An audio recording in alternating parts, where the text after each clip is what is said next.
The Code Crown podcast is intended for a mature audience. We like to use naughty words.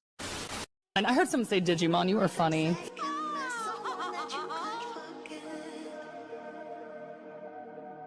Another retrospective, I smell tamers on the way. No, that you just went past a bathroom, that's all. Yowie wowie!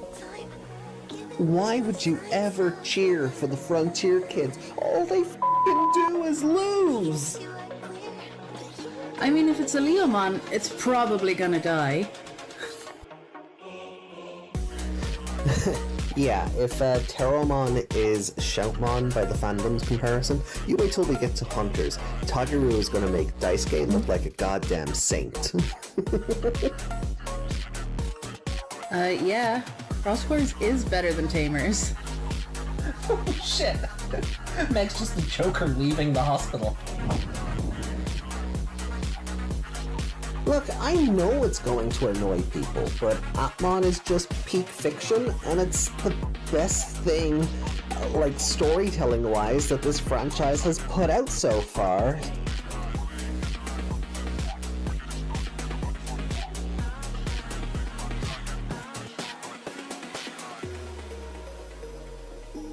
Sorry, not sorry. この番組はご覧のスポンサーの提供でお送りしました。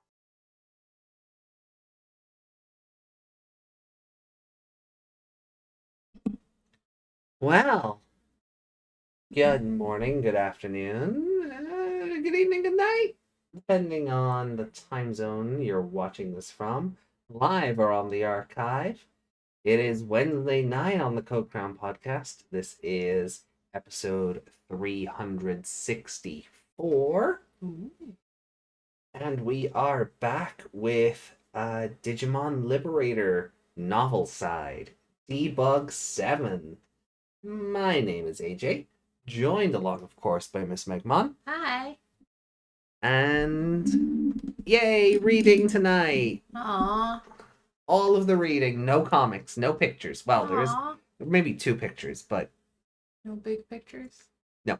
Pictures no tell the story? no, pictures don't tell the story. Words tell Aw. the story. Aww. I have to read. Yeah, you have to use the big brain today. Aww. And the eyeballs. Yeah, you have The to use good eyeballs. good eyeballs. Also known as glasses. Yeah. I have to go and get the good eyeballs checked tomorrow. Yeah. I have to go for an eye test, and that is just help. Save me, Obi-Wan Kenobi. You're my only hope. You'll be fine. Make you look at a bunch of stuff and tell them whether it's blurry. Mm-hmm. Be very honest. I will. Well, I don't necessarily want glasses, but you know, You if look it- pretty with glasses. if it's going to be a part of life, then I suppose, yeah. I suppose I will have to get some. Did you say 364 episodes? Yeah. So our next one will have a year's worth of content if you go back to one? Yeah, next on Sunday, which will be episode 365, you could actually watch this podcast every day for a year. Mm. That scares me. A lot of it will be getting. There are elements that aren't in the main timeline that I will be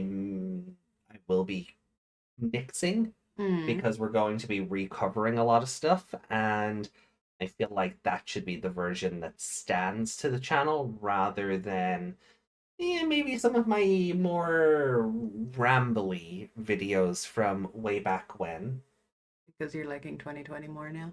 No, not even that. I more so, like, I was thinking more so about like the Digimon Try and the original reviews for that and such. So when we get around to like doing that, I'll be privating those or just downloading and deleting them. Downloading so I still have them, but likely just deleting them because I feel like the viewing that we do in a couple of months should be the primary version. rather than these proto podcast versions that exist currently. Are you gonna get rid of the Atmon stuff? The old Atmon stuff? Yeah, Yeah. well, some of it is already baked into early podcast, so I don't know. Maybe Oh yeah, because it used to be like an everything podcast. It used to be kind of like a bit of everything, but I do prefer the more, and in a similar vein, I do prefer our more modern Atmon viewing compared to the one from 10 years ago when I was just talking into a very bad PS microphone that came with my PS4. Good thing kind of sounds like this, you know? And I was proud of that. I am disgusted with past me. Atmon is acknowledging Atmon lately, so you know. Atmon is acknowledging Atmon. Bandai is acknowledging Atmon. The commenter ever get back to you? No, they didn't, and I'm going to actually read the comment out at the end of the show. It's part of the mailbag now. And all I'm going to say is Atmon haters not beating the allegations that they haven't actually watched the show. That's all I'm going to say. But we'll get there. I don't know if we have any, like, preamble before we, like, get to the nitty and gritty of things. Let me take a look around the Discord here. Oh yeah, Assistant Terriermon was playing some Monster Hunter earlier. Interesting. And then he finished off. Oh, I mean, there's crossover, isn't there? Yeah. Well, it was partly to advertise the V-Pets. But I'm really wondering, like, if the two, like, the Mons created for the V-Pets are going to be DLC for this game. That would be cool. I will buy the game if it does happen. More merch stuff we forgot to talk about? Then having him end off the stream doing Juoken was really cute. Let me see if I can play it here without getting demolished. It should be okay. And the desktop audio. Oh, that should be okay. Oh, it's not coming through at all. What the shit? Okay, hold on.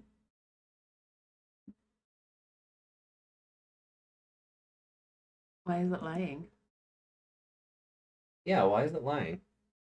This volume's up. It should just be desktop audio. Is the desktop muted? No? No, not there. I mean, No, it's not. I know what you meant. No. Ah, okay.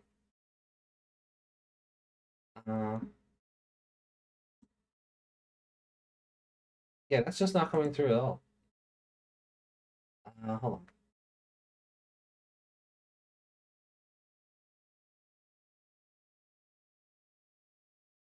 Let me try this. This shouldn't be how this works, but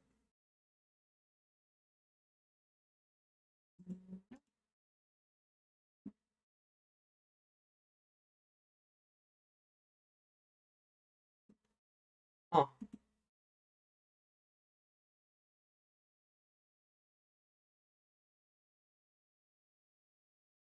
Yeah, audio. I know. I'm trying to fix audio.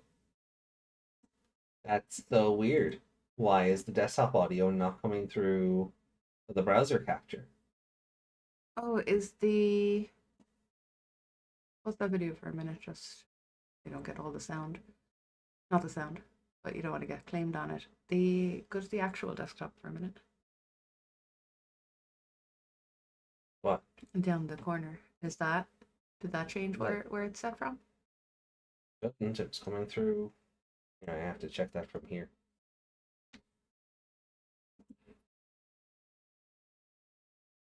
No. No. That's so strange. No, it's just lying. Cables that have nothing to do with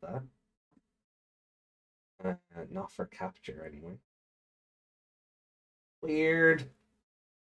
Why is it being so strange? Hold on. I was trying to fix something earlier and it distracted me.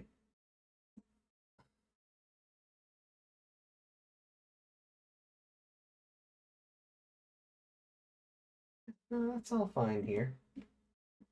Very good.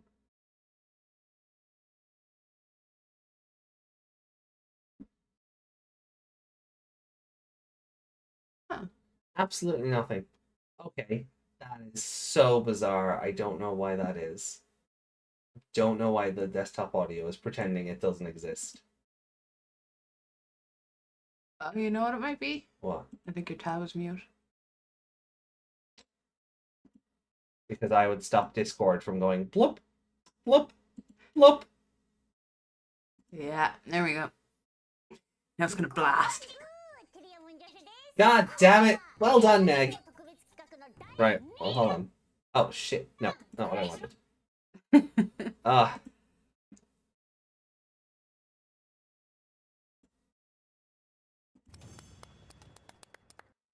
に続きます。なので後半も見てほしいな。チャンネル登録、高評価、コメントお願いいたします。モンスターハンターワイルドは2月28日発売です。楽しみだね。今日はこの言葉でお別れです。今日戦ったドシャグマさんがレオモンさんに似てたので行くぞ中央圏。バイバイ。来週も見るんだ。次回も見るのだ。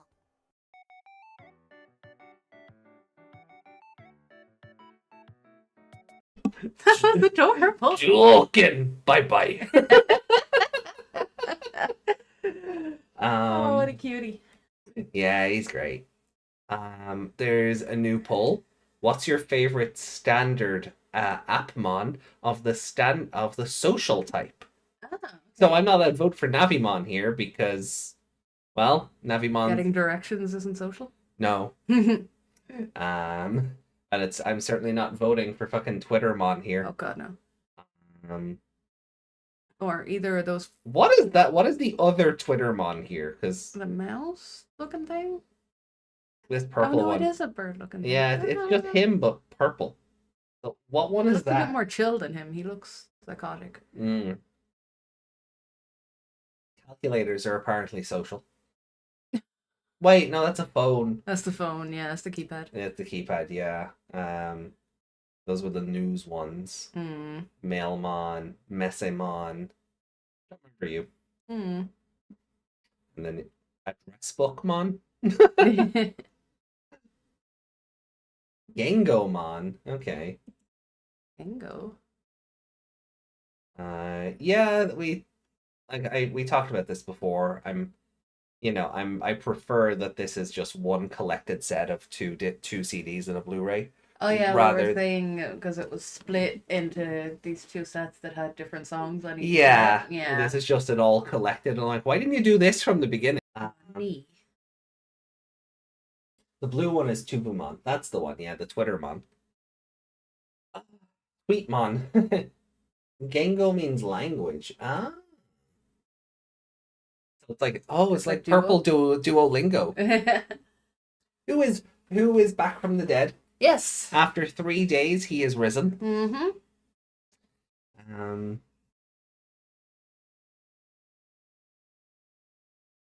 Updates on this stuff. I guess I don't know if we care anymore. That project. Yeah. Colored in character art, logo, and the product image for the cassette update. Like it's. It makes me angry. Yeah. Like it looks cool colored in, don't get me wrong. Mm. Right? Like it does, it looks great. But like Why is our money not good enough? yeah, like we're still not we're not it's Japan, like the physical results are Japan only, so why should I care anymore? Mm. Boo. Yeah. Boo worms. Boo worms. Boondai. Booda, yeah, Boondai, yeah. That's You're saying boo or boondai? new V Jump shows off Atmon. Hmm. More of the cassette stuff. The new starter deck coming out next month, and then advertised Digimon comic. Oh, they can put the tentacle in there, huh? Yeah, and new merch. Hmm. Pteromon. Yes. that's kind of it. Like, there's not nothing too crazy. China are getting this Wormmon and Vmon alt art for Booster 20, which I'm hoping we get soon as well, because I want this. It looks like... I mean, I'd have to have both of them if I run this fucking Sam the Clown deck. I'm gonna need both of them anyway, so... They're both on Vmon's card very clearly. Yeah. But if you don't look quick enough, or if you look too quick at the other one, it looks like Wormmon is the only one on it. Oh, it kind of his blends one? into the background. Yeah, Vmon kind of gets lost in this one. I do agree. It like, I will be He honest. should have been like leaning into Wormmon like he is on. It should have just been the mirror of this one. Yeah. You know, this one seems to come after this one because the bite from the meat is already gone. So, but yeah, this one, like, they should have just been like different camera angles. Oh, Taiki. Yeah. Hotokanai got a card. Hotokanai got a fucking card. Which I just think is funny. New Shoutmon Deluxe or D Cross, whatever. Shoutmon, cool. Oh, it took me a second to realize what way he was posing there. Shoutmon? Yeah, his face kind of, it was like his head flipped upside down or something. I love this Pokemon Pokemon art. They just, yeah. You're in the 2006 version. You just have to think really hard. But having him alongside Pteromon is cool. Agumon dropping out of the Fortnite boss. Where are we landing, fam? We showed this. Yeah, we showed her off, yeah. I think that's it. No, we have a look at the Centralmon model now for New Century. More stuff we can't have. Yeah, well, we'll take a look anyway.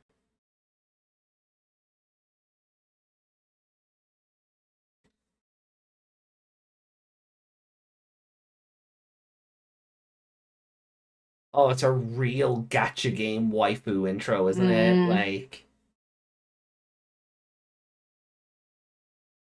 it's silent because she Ara's at you. yeah. Hold on. Look at them ties.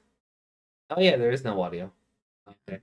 Also, why is it every time we get one of these videos, the quality looks like it was 360p blown up?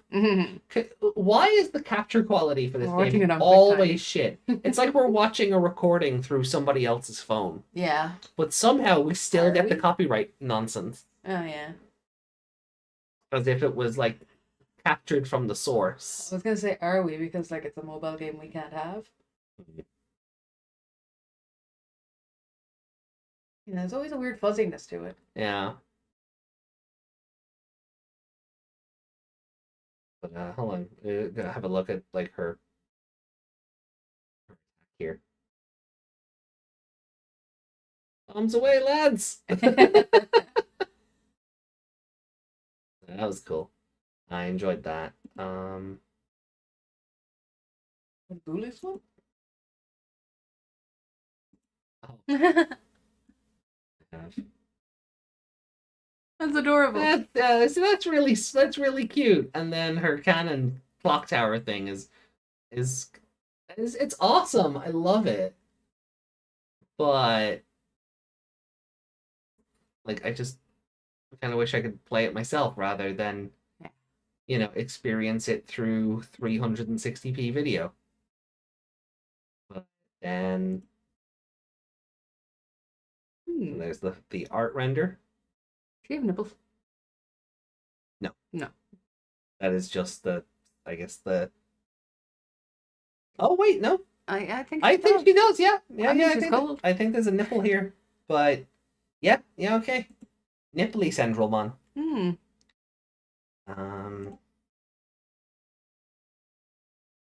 Then we have. Oh yeah, they put out a random promo video for Cyber Sleuth.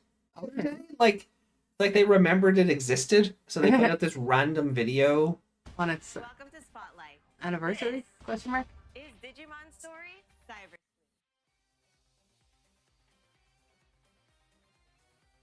What anniversary is it? For the Western release, 9th. Hmm.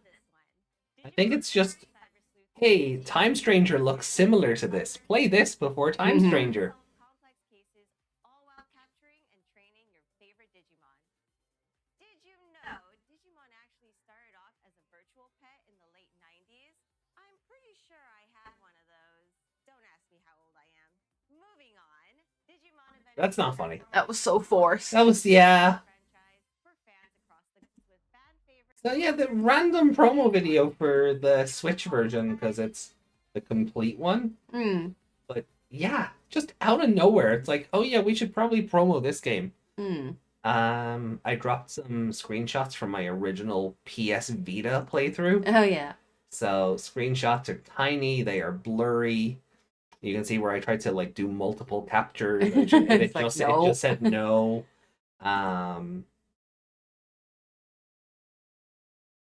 So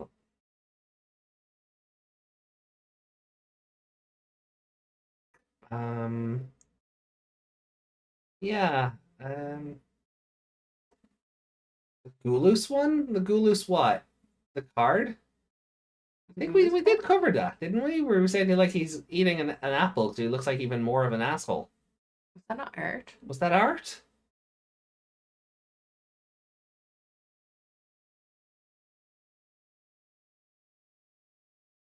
We have Ghoulmon here. Ooh. Yeah. That's card? Goulous card? What? I'm pretty sure we did. Yeah, we talked Oh about yeah, we this. did, yeah. Yeah, we said he just give him an apple because it looks like he's even more of an asshole.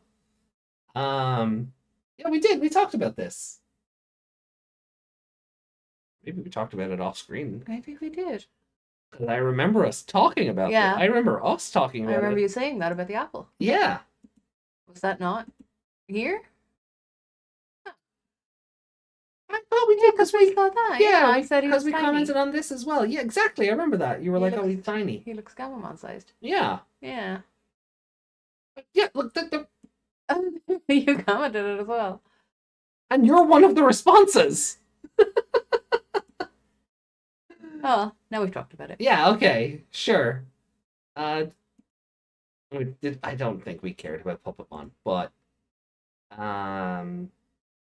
we did. I do remember us talking about Juraimon here and his snoozy, sleepy snot bubble. Yeah. Okay. So, but that's it. Like, there's nothing really. Oh, your favorite. What? Oh, Kiwimon, yeah. Oh my god, that's so cute. And then Deramon.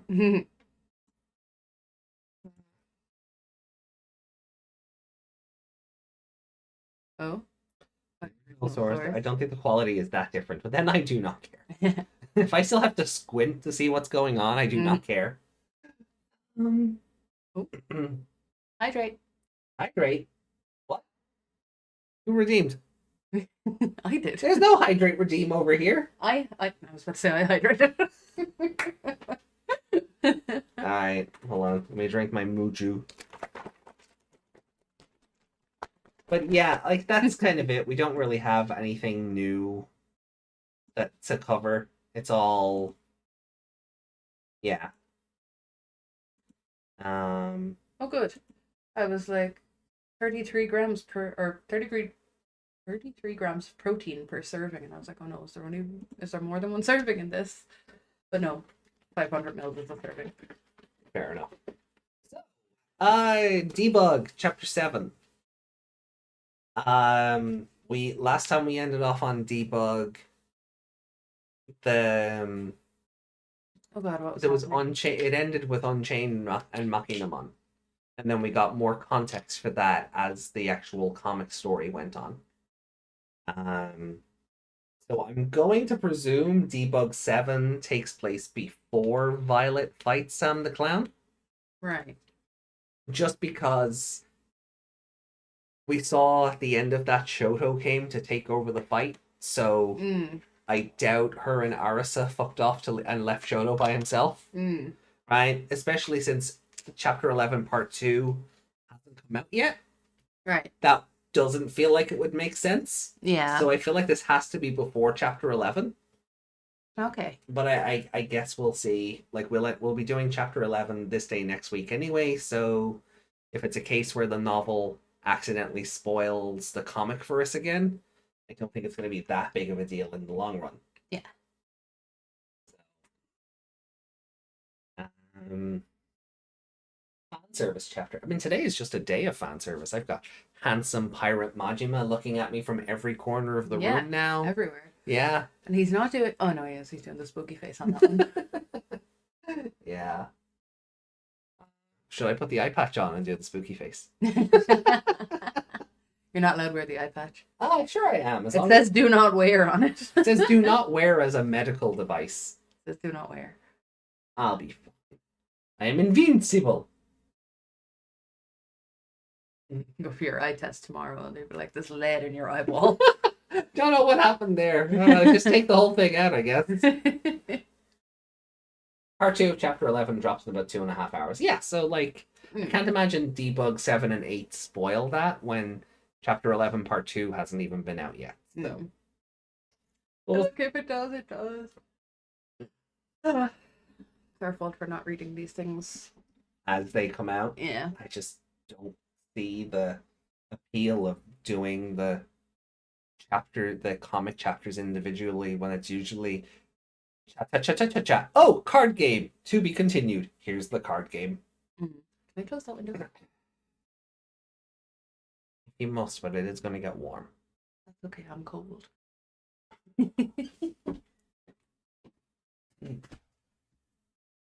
Now I'm going to be uncomfortable. You fucked with my thermostat. If it gets too warm, we'll open it again. Okay, open it again. It's not too warm yet, don't lie. If it gets too warm, you can take off your hoodie. Take it off, take it off, take it off, No. take it off, take Just- it off, take it. Shut up. I'm going to read chat here. Yeah, there is no new column because we got comic, debug, and comic like immediately. So there's no column until like next week probably. Well, the universe heard me say we're not allowed to read columns tonight because we have to go early. Anyway, so let's get a move on with this then. Where's everyone else? They're all missing out. Oh, as long as they're here for when I spit fire later, I don't mind. Fire? Yeah, spit fire blast. See, I made a dub joke and Desmond's not even here. He will never know. Anyway, He might. He rewatches everything. we covered the Violet column. Yeah, we did. Yeah, so we're already like ahead on the columns. Anyway, Debug Chapter 7, Part 1. Lacuna has been called the City of Chaos, or the Blended City. It's a world filled with sights that seem familiar, even if you've never seen them before. Formed from the blending and transforming of real-world mapping data, none could dispute Lacuna's chaoticness. However, when implementing Lacuna as a map for the Digimon Liberator game, IDEA repeatedly expanded and altered it. As a result, the world was divided into 7 areas, one seemingly possessing cohesion. One could even say it had achieved order. Just make you went order. The right crop.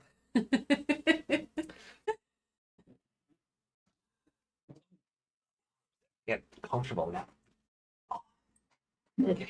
Oh gosh. Everything's dying. Right. As a result, Lacuna functions properly as a game map. And now that the official service has launched, the word chaos feels far less fitting than some might suggest. Except one in particular area. The 7 areas ruled by the 7 death channels. I think that was Cross Wars. The 7 Deadly Kingdoms, or whatever it was fucking called.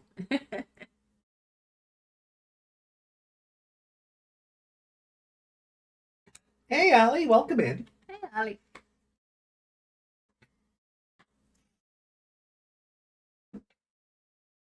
There was one unique city where the development team unanimously agreed that making alterations would be presumptuous. So they released it with only minimal adjustments. Angkor Wat, Machu Picchu, Stonehenge, ancient Corinth, Borobudur temple compounds, Luxor Temple, El Jem Amphitheater, Lamanai Archaeological Reserve. The list goes on. Countless archaeological sites from all over the world have been gathered and jumbled together, forming a hodgepodge of tourist attractions. The area could hardly be more chaotic. Visiting here will make you feel like you've traveled around the world. It's called Amber Remains, the timeless domain.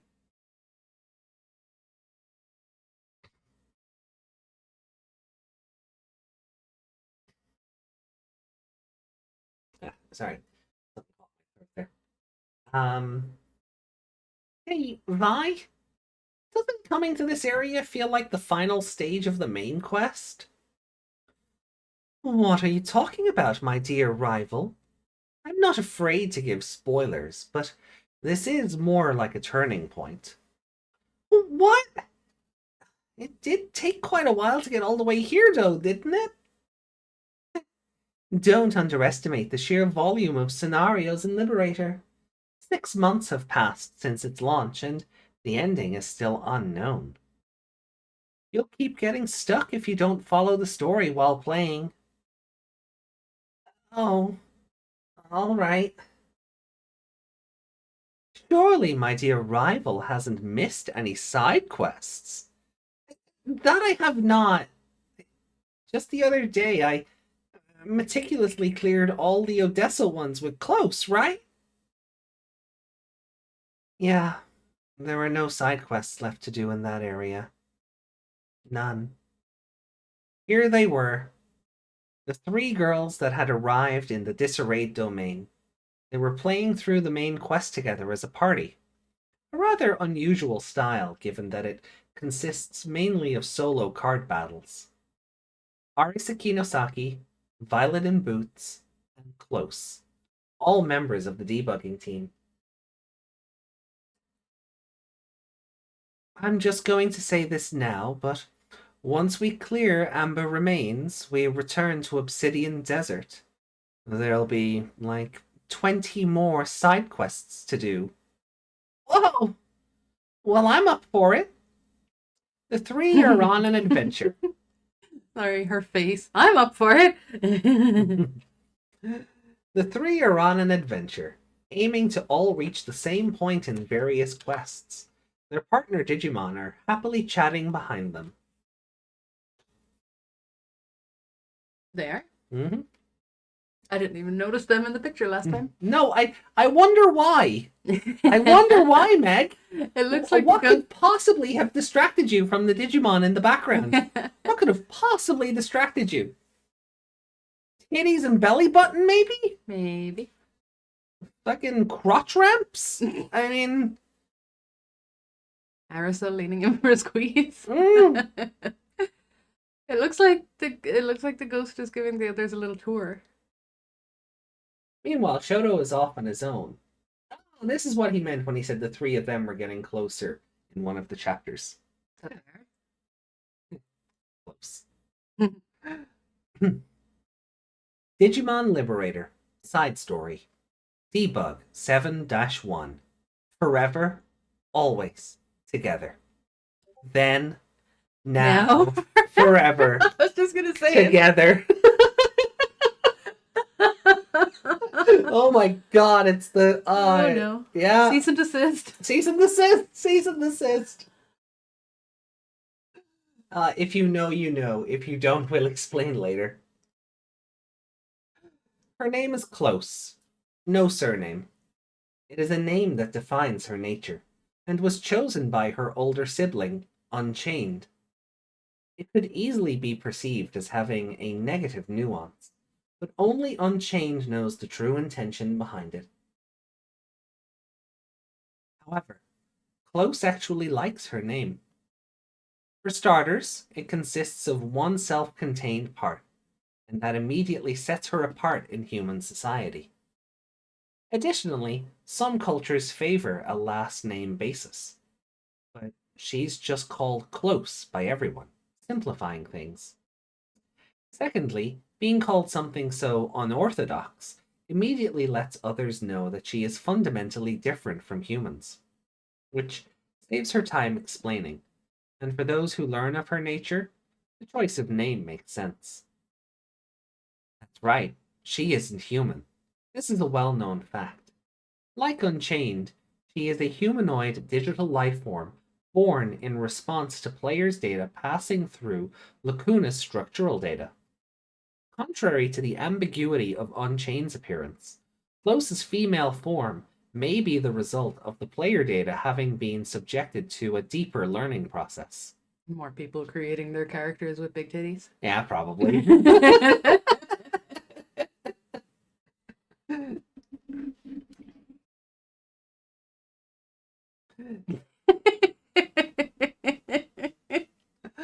Therefore, to those unaware of these circumstances, she may appear to be a mysterious player who's always around whenever they log in.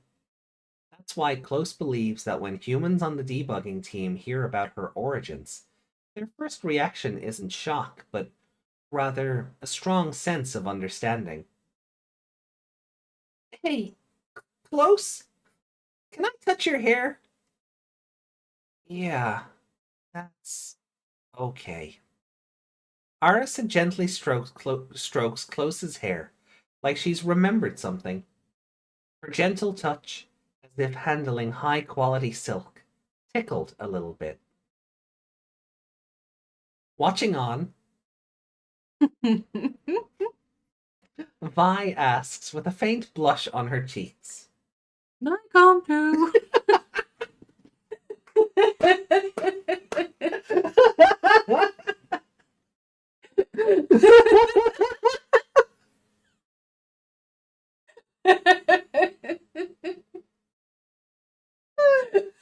Okay. Sorry, I couldn't resist that. Sets her apart from humans, but still not explain why Yuki and Winner have weird names. Mm. Yeah, why does Yuki not have a surname, or why is Winner Winner? I would have assumed Winner was like a username, but Mm. it doesn't seem to be. Okay. I just need a second to regain my composure. Hold on while I drink my milk. Hold on. That's a meme that needs making now. Okay.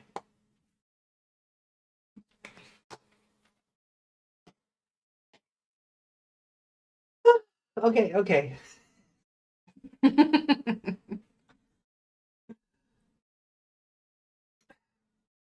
Watching on, Vi asks with a faint blush on her cheeks.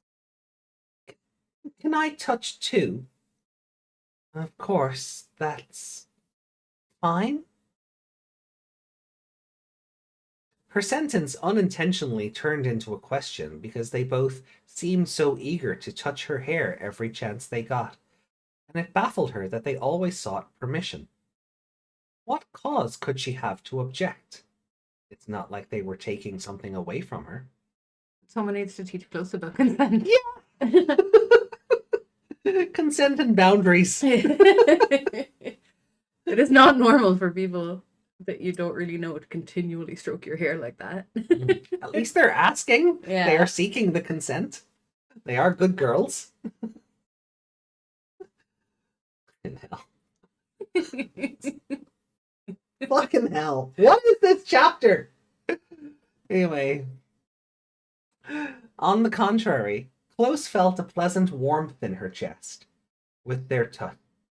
Hold on. Round two. Will you get flustered? A little bit. On the contrary, shut up. On the contrary, Close felt a pleasant warmth in her chest with their touch. In fact, She'd rather be touched as much and as often as possible. I volunteer. I volunteer as tribute. I volunteer! I volunteer! Okay. It's unbelievable, really.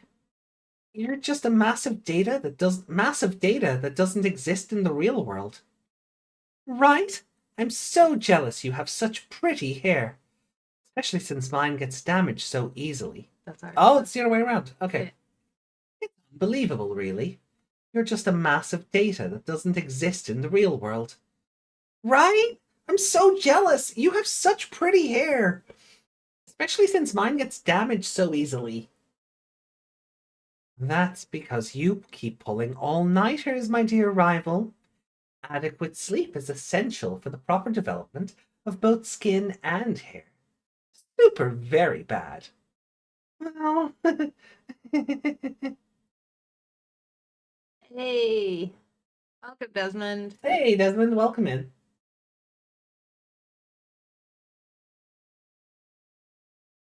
Listening to their conversation, Chloe suddenly found herself with another question in mind. When Arisa touched her hair, she said, "I'm so jealous."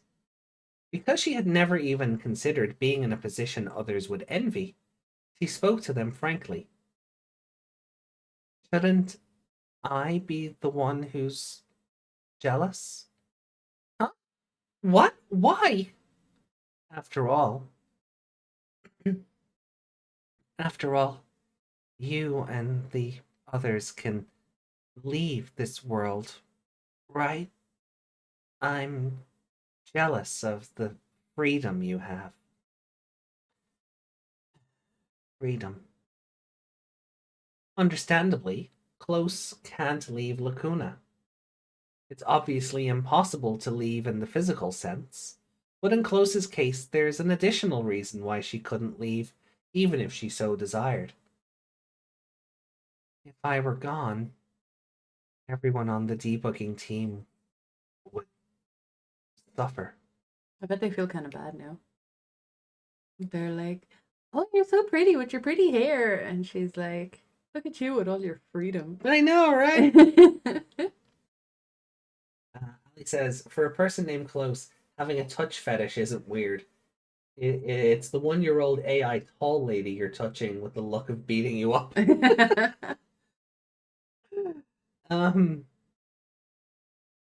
As mentioned earlier, Close was born from Lacuna's structural data and player data.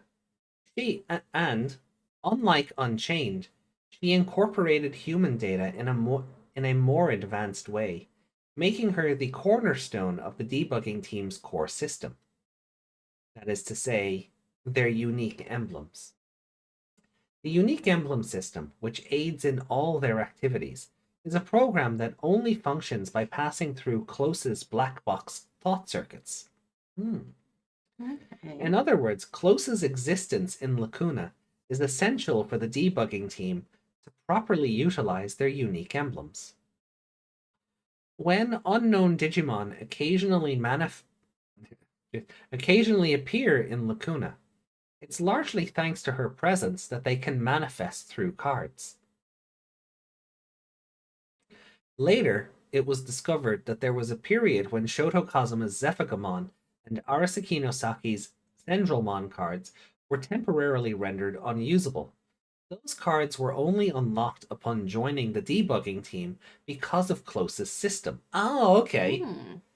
Of course, this confidential information is only known to a few of the GMs, with most of the debugging team unaware. This explains why Arisa and Vi so innocently responded to Close's words. Okay, so it took them a minute, but they finally explained why the cards just worked again. So Close's black box is her black box thought circuits are effectively controlling the since she's the mother box of the emblems. So that allows the illegal cards to function effectively. Okay. Oh no, I'm down with that. I don't know if that was warranted a year to explain, but it does. It helps. I guess they couldn't explain it till now because we didn't We get to hadn't. know her until now. Yeah, the release schedule really has done a lot for that. Still need to know why the cards just stopped working. Yeah, we know why they work. Or We why know- they started working again, but do we know why they stopped working? Or was that when... Didn't the GMs do something to shut down all the unknown Digimon or whatever they were? And then that's why they went into that week of maintenance? Oh, jeez. Do you remember what I'm talking about? I wonder if it's more.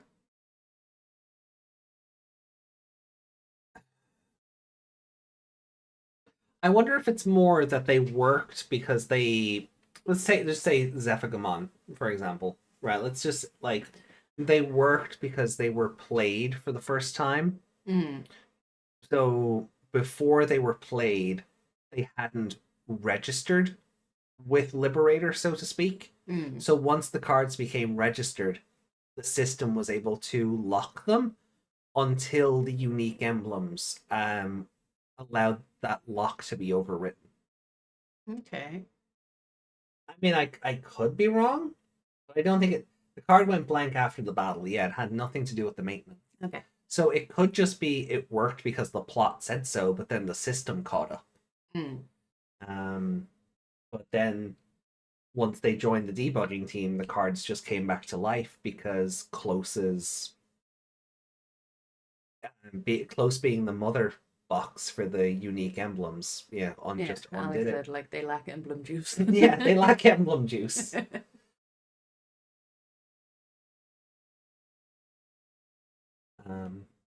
I don't know. I feel like it's a clunky bit of storytelling that I feel maybe could have benefited from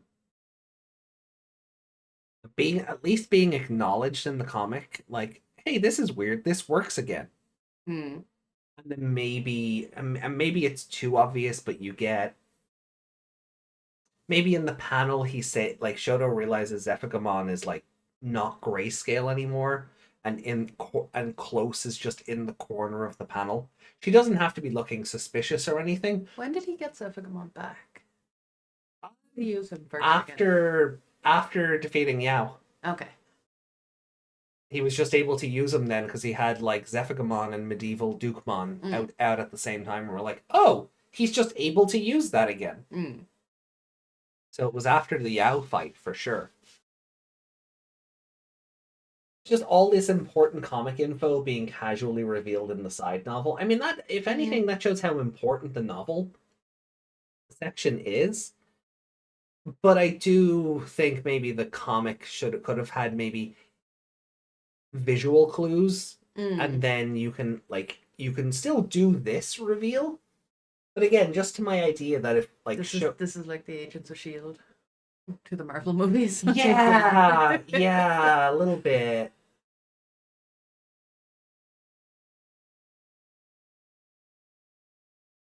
At this point, it might be believed that when Shoto and Arisa met Close, somehow her presence affected their deck, and when Pteromon's presence shaped up Shoto's deck.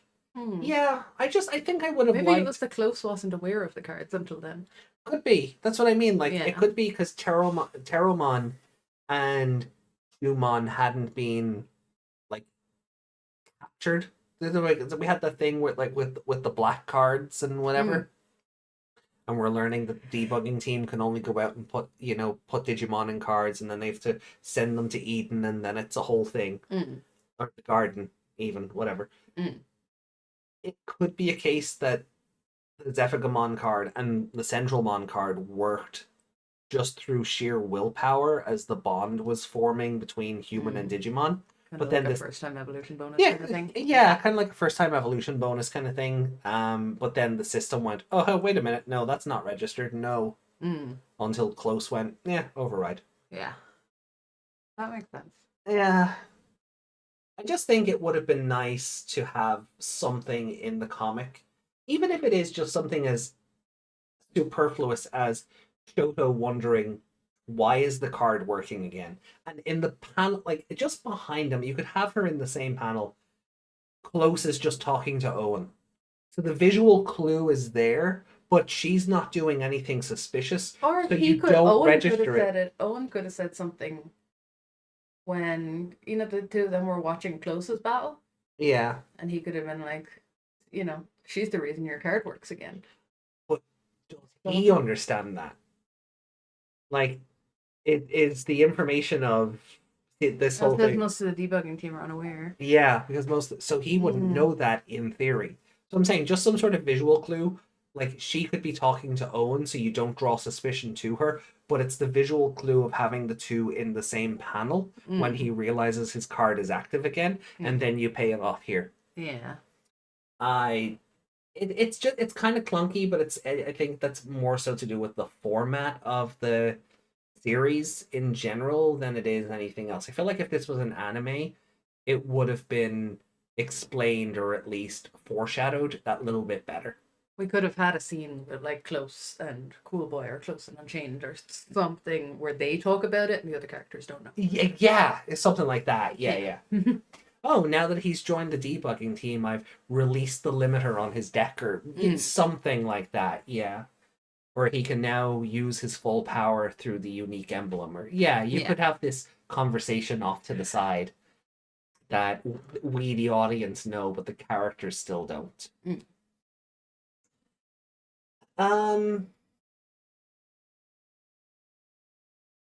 The 2-month time skip when Shoto joined the debug team is starting to feel like a pain to deal with when they avoid all the interesting scenes. Yeah, and that's where an anime would have helped. Yeah. Or I understand a lot of effort is going into this to get it out every fortnight. But you know the way sometimes with the anime, it was very clear there were 2 different animation teams working on certain episodes? You could do that. Like if you wanted to fill in the gaps a bit more, you could have Team A drop a comic every 2 weeks and Team B drop one every 2 weeks, so that you always have something going and you can flesh things out a bit more. I'm very grateful for what we have, but I do agree with Ali there, where something like this I feel should have been told to the reader at the very least much earlier in the story than just kind of being dropped here. Because I know people who, and Yami is one of them, who has only read the comic but hasn't read the novel.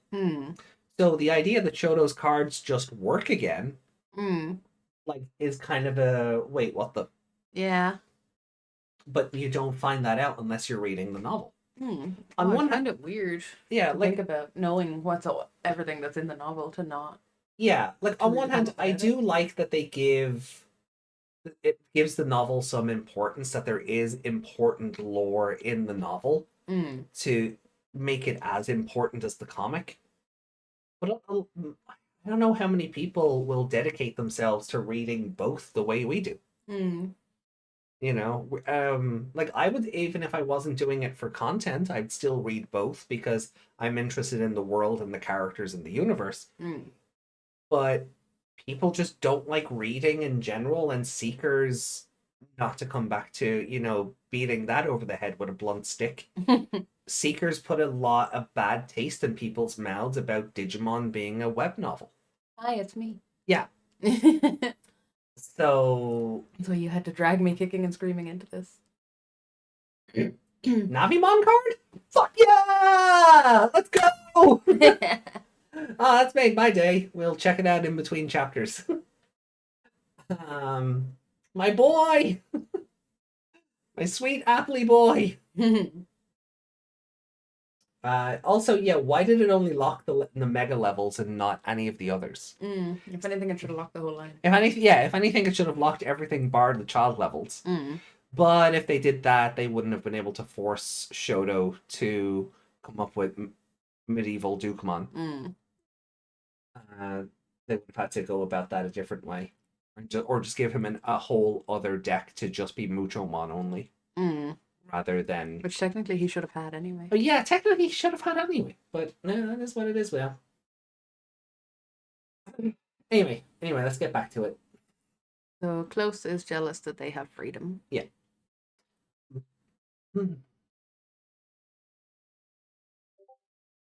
But out of all of us, I think you're the most free. I agree. Of course, it's a shame you can't see the outside world. But in this game, I don't think there's any player with more freedom. That's something I envy. I'm free? More than anyone? The answer was so unexpected that Close's thought circuits halted momentarily. She malfunctioned. Yeah, she had a malfunction. She had never thought of herself as being free, because she never even tried to be.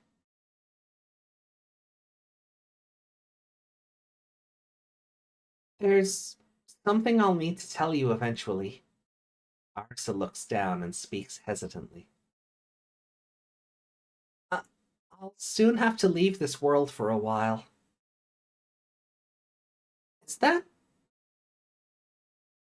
You mean... Yeah. I think I'll take a break from Digimon Liberator for now. She continued. Entrance exams are coming up, and Arisa will have to concentrate on studying. Her grades at school are respectable, her report cards are good, and her mock exam results are excellent. If she keeps it up, she'll likely get accepted into her top school.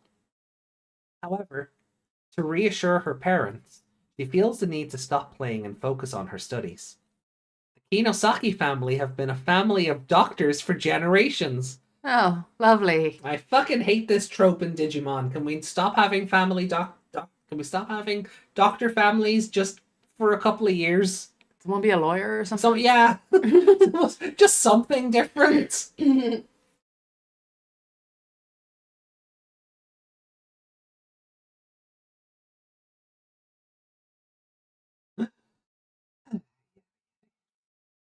Her parents have told Arisa that there's no need to force yourself to become a doctor, and you can live the way you want. Oh, okay. Well, that's nice of them. They're not dickwads about it.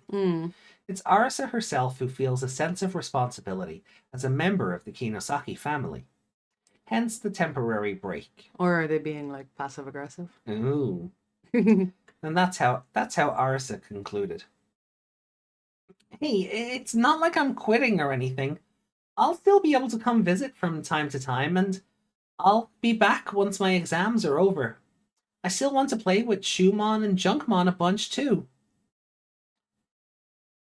Both of you will be going away? Ah, well, that's still some time off for me. I've already been accepted to a university in my hometown after my study abroad ends, so I do plan on taking a small break. Is that so? Right. That's why my rival and I are jealous of you, Close. We think you're so free and envy you for that. I'm sure there are circumstances we don't know about, but on a surface level, yeah. Oh, don't get me wrong, I'm not jealous. Violet's face clouds over as she says this. I'm free, and they're free too. But I don't feel free. Oh, sorry, this is close. Yeah. They need to get better at this. Yeah. Oh, don't get me wrong. I'm not jealous. Violet's face clouds over as she says this. I feel like that sentence should be above the other one. Yeah. I'm free, and they're free too. But I don't feel free, and they don't feel free either. At this point, it finally dawned on Close that maybe everyone has their own definition of freedom. Unchained once said that the grass is always greener on the other side, and she feels like she finally understands what that means. I feel uneasy. And the emotions that come with that.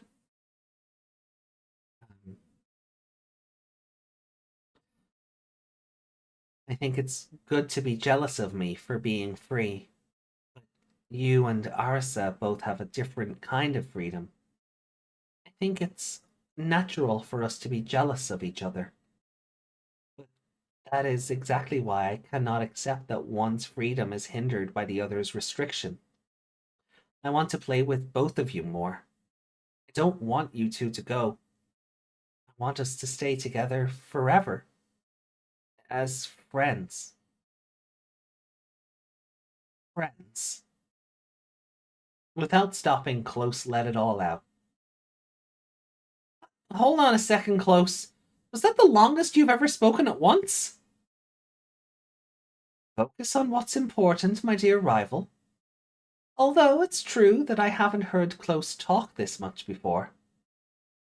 Because I felt uneasy, is all. This is the first time I felt like this. Was this what it feels like to want to cry? She had never shed a tear before, but now she felt as if she might experience it for the very first time. She felt down, lonely, and frustrated. It's okay, Close. It's not like we'll never see each other again. That's right. After all, Digimon Liberator is a super very good game that's being released worldwide. On top of that, there's even talk of a home tail device coming soon. When that time comes, we'll have even more time together than ever before. It's not farewell, is it? Of course not. Don't worry about what I said earlier.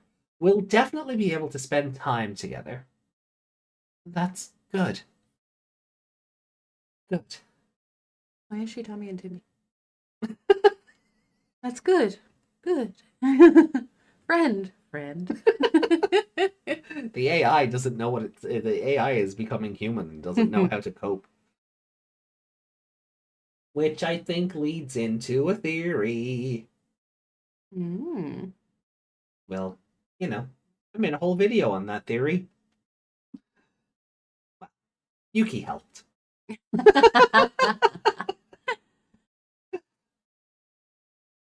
She breathes a sigh of relief. It must have been evident on her face because Arisa gave an amused smile.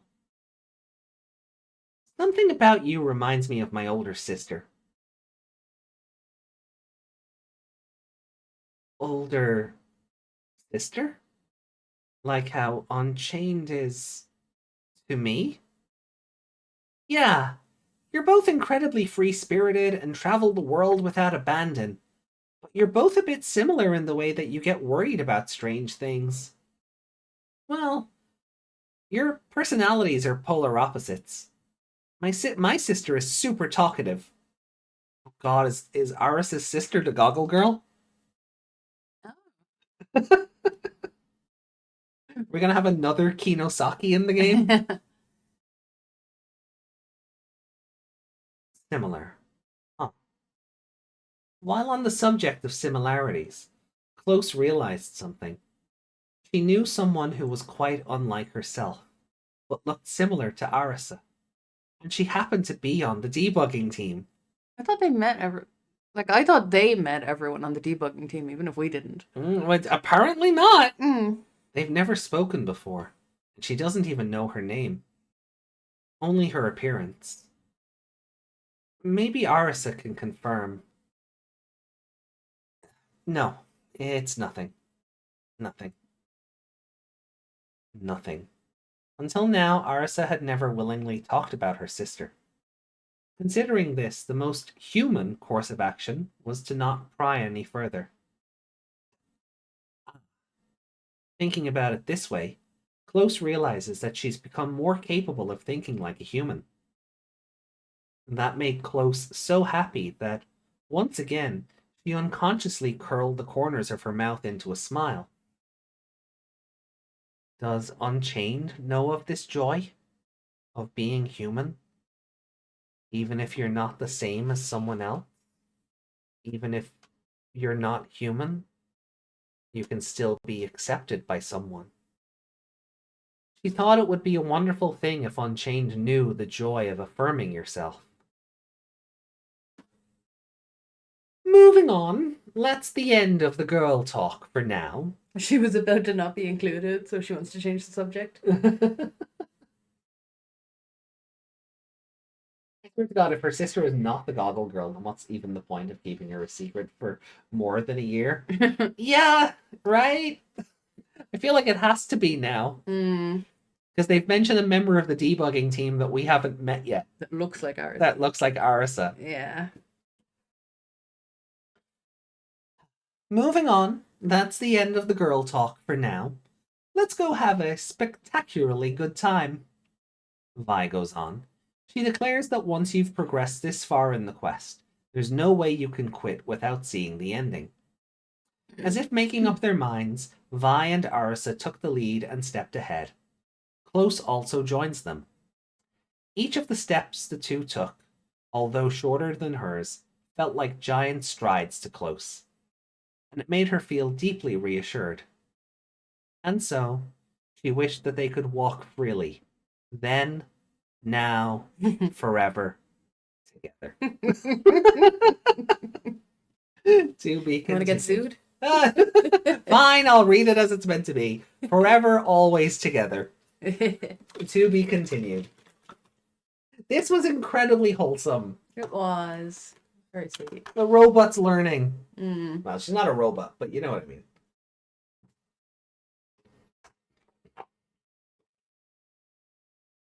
So I'm really leaning into the idea that Unchained is this story's Leviathan. It is And giving that, Close yeah. is going to be the Eugen of the story. Right? Oh, you think Close is going to turn? Uh-huh. That was the whole point of the video. Did you not watch? No, I didn't. Oh, I haven't watched it yet. I'm sorry. bitch! Hey! Sorry. I gave it a thumbs up, though.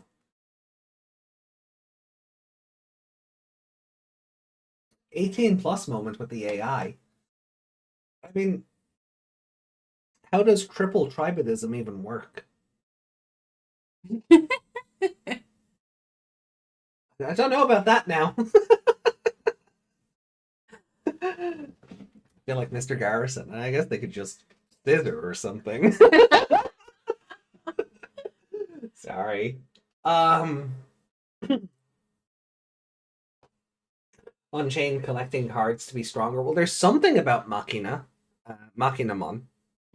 We still don't know what the whole deal with that thing is yet. Yeah, she seems to have hordes of them. Yeah, so Just sends them out to be caught, and somehow that does something. yeah, which we don't know yet. So, what's the Leviathan connection? I think it's more that Unchained, like, Close is going to end up being a vessel, or I think it's a red herring. I think Unchained is being set up to be the big bad, and they will be defeated. But then, it'll be a case of this isn't even my final form, and she'll possess Close. And Close, some kind of failsafe thing. yeah. Yeah. Close is like a failsafe if Unchained is defeated. So, in a sense, Close is Unchained's Eugen. Where it's a character that starts off as good, is introduced early on in the story, but because they're being relationship with somebody, is in a relationship with somebody, somebody gets very blushy crushy around them, but then because of machinations or further planning by the super AI of the series, turns on the main cast if they weren't already an enemy to them.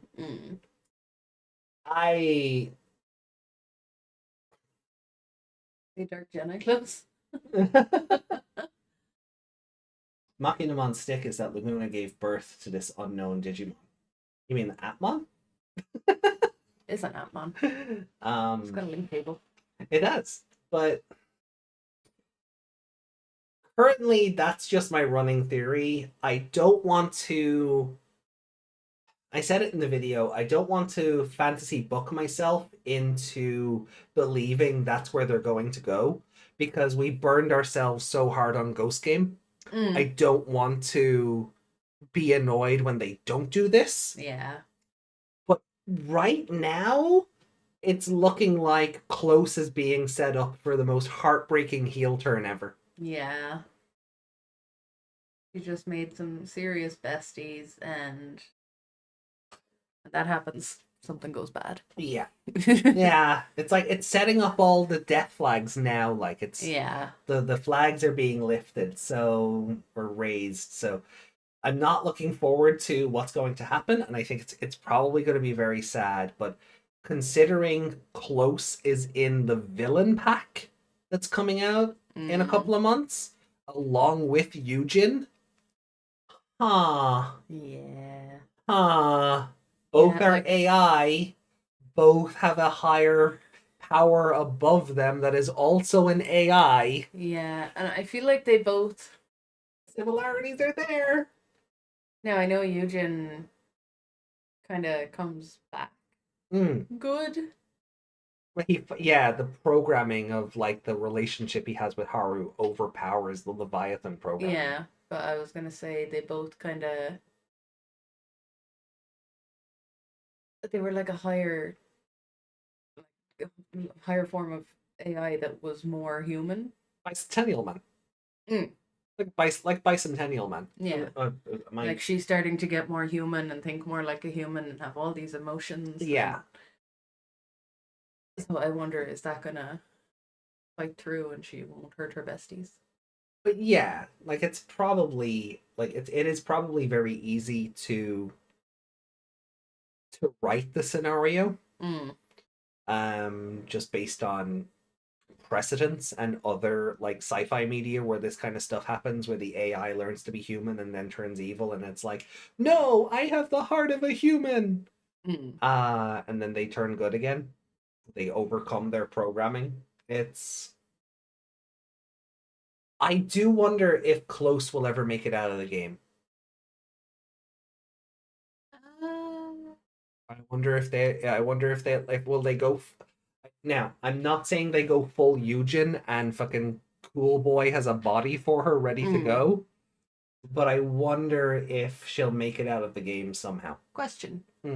When Unchained was on Cool Boy's phone, Yeah. that was still within a network. They literally jumped from like one big screen into the phone. But that was inside Lacuna. Yeah. Right. Oh no, that was the HQ. Like, so they were still, the Unchained was still on the server in. Okay, so it was in the real world. Yeah. That happened. So maybe. But she can kind of get out. I mean that like way? walk on terra firma. Yeah, no, I know that, but maybe that's kind of a hint.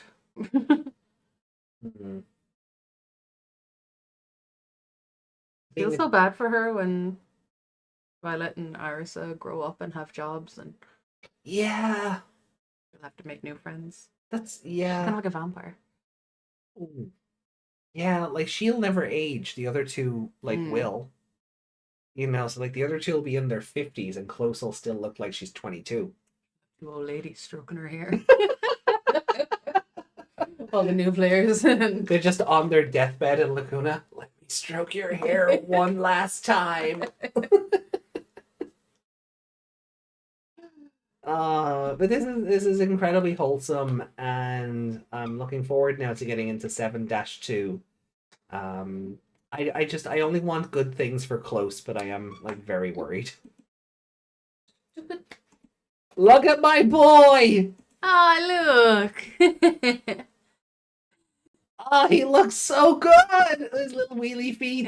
Yay! Hey! Imagine growing up and your AI friend is still taller than you. Oh, I love this! Digivolve level 2 with Atmon trait. Yeah, cost of 0. On play, reveal the top 3 cards of your deck, add 1 with the Appmon trait and 1 card with the App Driver trait among them to the hand, return the rest to the bottom of the deck. That's cool. So if you have one with the Appmon trait and one with the App Driver, you get 2 cards? Yep. Right. Link, Appmon trait, cost 1. Plug this card from the hand or battle area sideways into the specified Digimon in the battle area, plus 2000 DP. Also has Piercing. When this Digimon attacks and deletes your opponent's Digimon in battle, it checks security before the attack ends. Level 3, standard Appmon, Navi. Navi. Hey, listen! Oh, hell yeah. Oh, my guy is on a card! Oh, don't cry. Aww. Actually got me. It actually got me. They told me I was crazy for years, and now look. You just predicted it all, that's all. That's it. I love the little effect he's got going on. It's kind of like, it makes me really, I can't wait to see what they do with like this, with the Super Appmon, like when they're all 3D and shit, because like look at this like effect that he's got going through him. Oh, it's so good. Both my favorites are green. Yeah, Appmon, yeah, Navimon and Wormmon. I have always thought that interesting. That I love me a Wormmon, but Navimon ended up being my favorite Appmon. Like, is it just the green or like what? Like what? It is interesting that both my favorite rookies or child levels or standards or whatever terminology you want to use are both little green guys. But yeah, no, I'm super happy. I love this. I love this. What's his default starting power? 1000. Okay, that's respectable. Don't give them any more ideas, Yuki. We have enough Omegamon. We don't need any more Omega Men. No, we don't. We don't need one for the entire fucking rainbow. Omegamon Pride. It's not something we Just do. your selection of jackets, that's all. Right, yeah.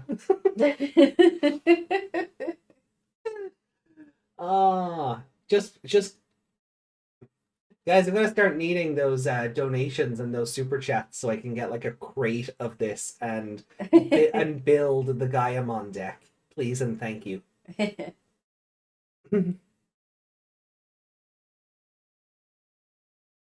We're very happy, Super App.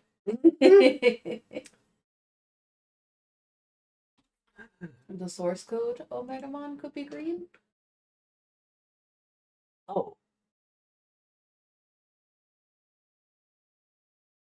like from the game source code? Oh, that's interesting.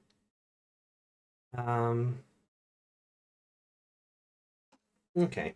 Well, I guess we'll cross that bridge whenever we get to it, but If you like it. yeah. So, Megsy, any thoughts on this before we really get into 7-2? I'm worried about close. Gonna have to kill Violet. Oh no! Hi! What the fuck, man? Why you gotta go there? But she's gonna have to go up against all of them at some stage.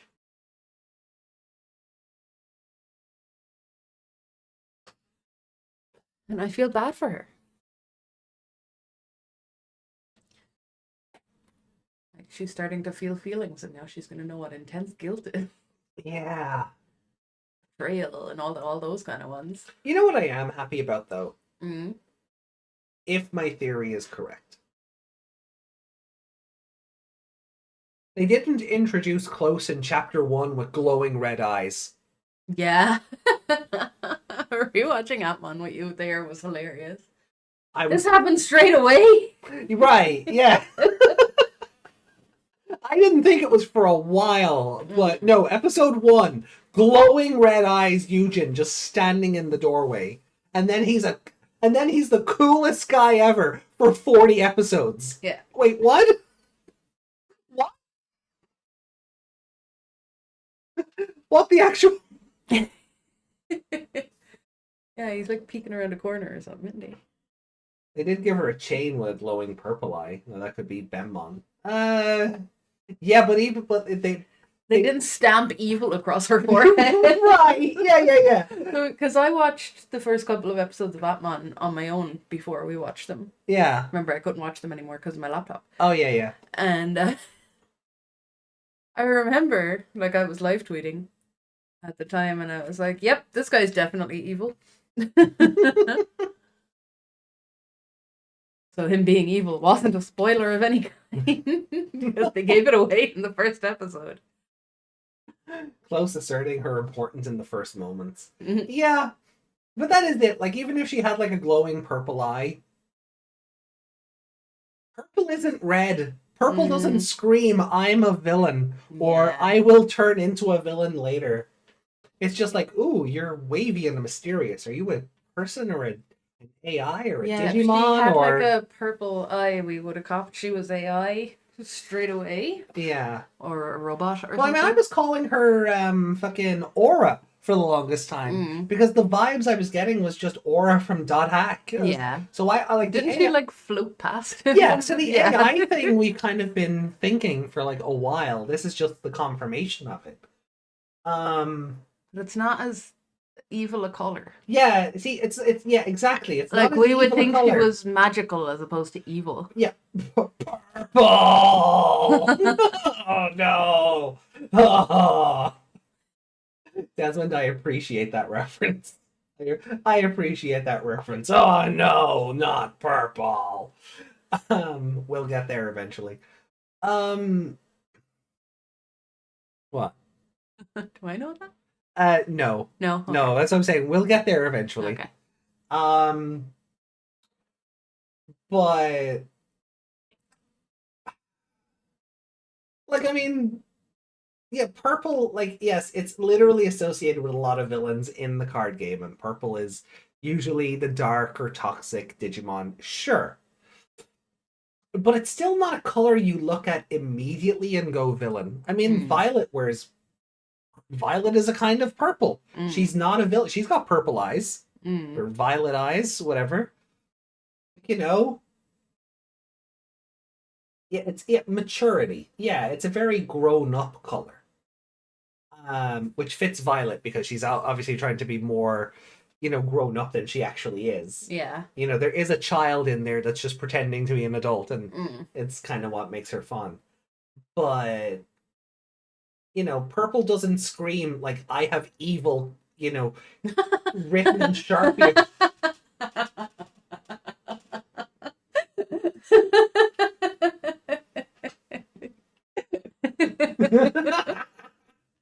Good. I was hoping. I was wondering how long I'd be let ramble for before I was called out. Good. Oh, you were just testing. Oh yeah, no. I knew what the fuck I was doing. Oh, did you now? Yes. Oh, did you now? Or did you just fuck up? No, I knew what I was doing. Chat loves to fucking corner me at every turn, so I was like, okay, let's see how this goes. I'm sure.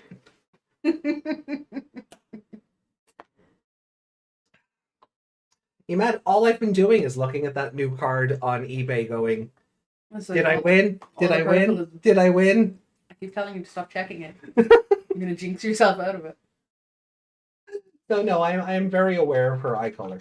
Bet you're What? Excuse you? The fuck did you say? all that purple is just blending together now. You can't remember what her eyes look like. It really doesn't help that like all the Majima stuff I got today is purple. Everything is purple. Yeah. Green is your favorite. But green is my favorite. Yeah.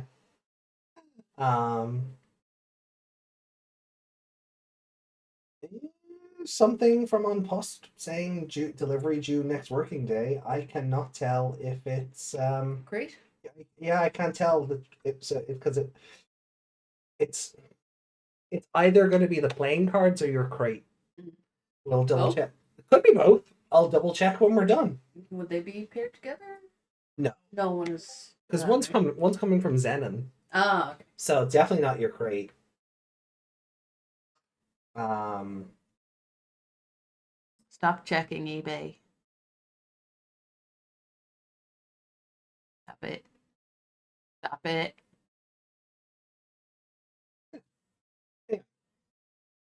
Benmon's eye is also green and it covers it in purple. Violet equals Benmon confirmed. That'd be a hell of a plot twist. Like if like Violet's been working for Zenith the whole time. Like, no, that's out of nowhere with no foreshadowing. Funny as it would be, I don't think I would like it.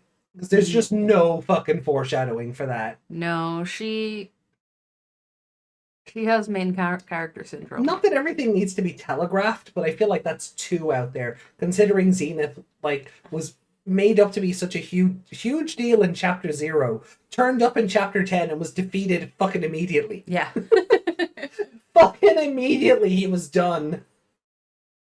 You know? We missed some chat? Did we?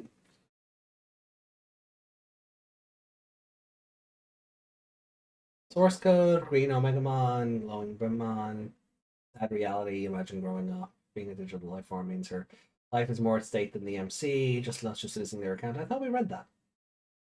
Ali was saying, for me, all Atmon are Digimon, but not all Digimon are Atmon, but I also don't believe Machinamon is related to Atmon in any way. Debug 7 is good supplement material for the comic. Honestly, this is what I preferred columns do, but just cut out some parts and make it quicker to read. Yeah, see, that's the other thing. Like the call, just what we were saying, right, about having Team A and Team B. You could just do a lot of like, as much as I appreciate that a lot of the columns are world building for the reader to kind of make the reader feel like they're playing the game of Liberator. Superfluous when we don't have a video game. Yeah. Like like if there was a Liberator video game on, like, it doesn't necessarily have to be the Digimon equivalent of Yu-Gi-Oh! Master Duel, but just something like even Legacy of the Duelist or the Vanguard Dear Days games, where you could interact with Shoto and Violet and Arisa and all of that, right? And your own MC running around and kind of the game alluding to Liberator's plot happening over here. But I hear you. How do you do that without spoiling the whole show or series? Does your main character's story just end at a certain point and then it's read the rest of it to find out more? And then your main character is just never heard from again? Like, I get that there are caveats to this idea. They sword and shield it. They sword and shield it, yeah. Hey, don't you worry about the plot. You go do your gym challenge. But a lot of the columns could have been cut out for more lore stuff. Have that conversation with Close and Cool Boy for one of them to explain why Shoto and Arisa's mega levels work again. Yeah. We don't need a letter from the CEO of Tail. No. You know, welcoming us to Digimon Liberator or whatever the fuck. Or the updates. Or the update, yeah. Or the, yeah, like in version 1.0.2, you'll be able to go here. That's nice. No, I won't. Yeah. Can you tell me more about the characters I'm trying to invest in, please? They could even at least write it, like, as characters having a meeting about this kind of thing and developing the game, because we know Suzume and her husband are part of that. And, you know, all that kind of stuff. I don't know. Columns get very boring sometimes. No, they do. They do. Like, I enjoy covering them because I like the extended universe lore, but oftentimes we have said this could have been story related. Yeah. Like some of the introductions to the worlds are all right. And I like the battle breakdowns because they help me understand bits of cards that I wouldn't normally understand. Yeah. So I can see why something happened in the comic because they break it down for what it is. But yeah, emails, updates, None of it matters. No, like it's fun, superfluous stuff, but there's no reason why we can't have something like that release in tandem with something that actually improves the lore of the story itself. Like When the characters of that. when did Shoto fight Yao? Chapter 5?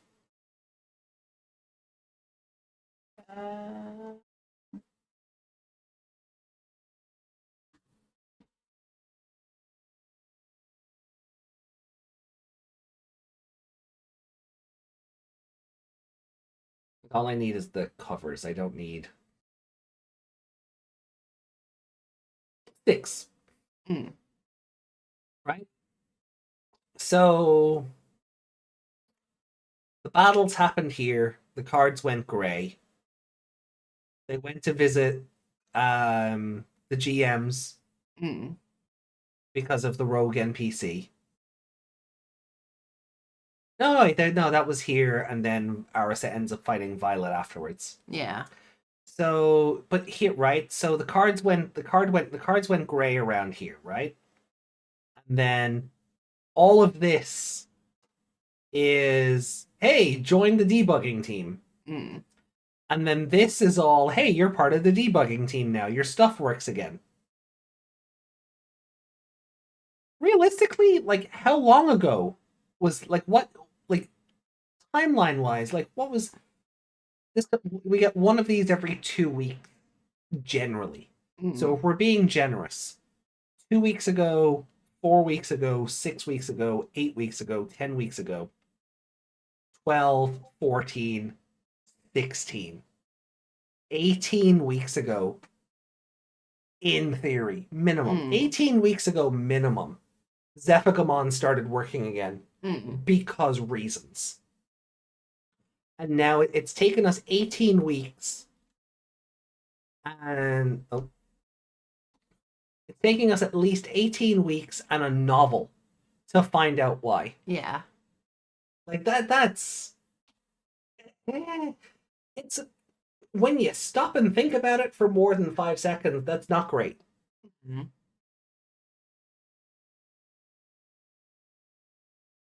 2 parts a month. Yeah, like every fortnight we get a new comic chapter. And then we get a novel, every 3 months or something. The problem is Bandai needing to give money for other gaming companies to work for another Digimon game. We know Bandai won't unless they told Mediavision to quit Time Stranger and do a Liberator game. But I don't understand. Like, Bandai has to understand that you can have more than one video game. Yeah. If they can wank out 6 Dragon Ball games a year, they can do 2 Digimon games that are vastly different. Yeah. People are begging for a card game simulator. Shit'll pay for itself. Steam Store, Switch, PS5, whatever it is, people want a card game simulator, they will buy that. People aren't even asking 20 for... weeks, that's even worse. Yeah. I was being generous.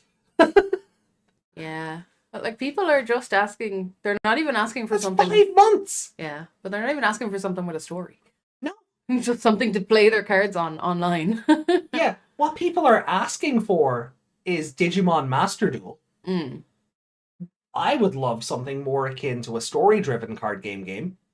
But because that's what I grew up on. I'm getting that Yu-Gi-Oh! Legendary collection thing in a couple of days. The early days collection. Because there's, the stories aren't great, but it's story-driven card games that make you go, oh, okay, I can build up my deck, and then I can defeat Marek, and I can go on and win the Battle City Finals, and there's motivation for me as a player to want to improve at the game.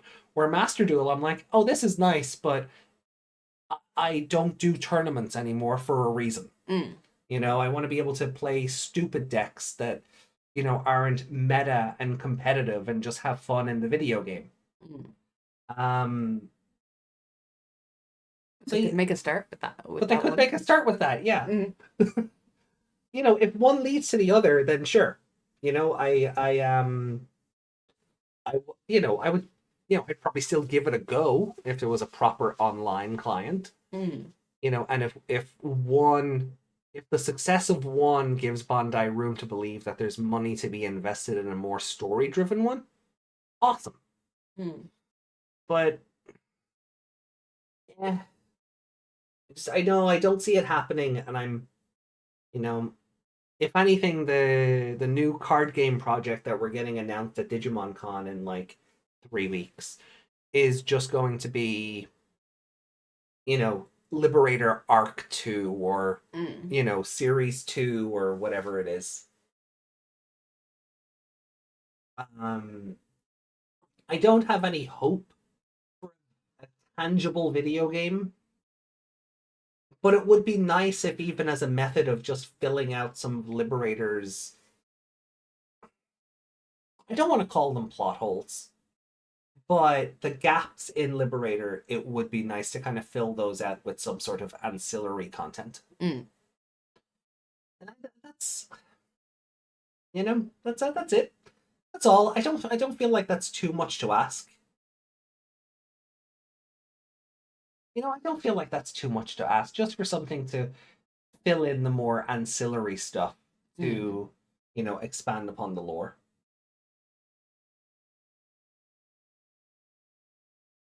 Oh, yeah. So hold on, Yuki posted something in the Liberator thread just before we get back to the actual story. We don't want to be at this too long because I got to get up for an eye exam tomorrow. They feel like plot holes for a story that kind of takes itself seriously. I feel it would have been a plot hole if we never knew why Shoto's cards just came back to life. But the fact that they explained it means it's not a plot hole. It's not an explanation. It's not an explanation They didn't you have fill to in the like. hole fully. But Yeah, it's not an explanation you have to like, but it's an explanation. That is better than nothing. Yeah. And if that's what I have to give them like a head pat for, so be it. Then it happened somehow. So this is the panel so I feel like this is what we were all talking about earlier. Mm. Right, where her eyes are purple. Doesn't really scream villain though, it just screams like mysterious waif. Yeah. Right? And then you get Own, and then there's like Zenith. She's more here. like dreamy magic girl. Yeah. But then there's the eye here, Mm. which could be Benmon's eye. It's purple. Because it's definitely not on chain. It's definitely not on chains. The Machinimons? Oh, that's a good shout. It could also be a Machinamon eye. Let me They have have a. big eyes, right? I know they're not purple. No, but I mean, neither are closest, but they're purple here, so it could just be aesthetic. I feel like Machinamon has like the Agumon eye. Close. No, Machinamon.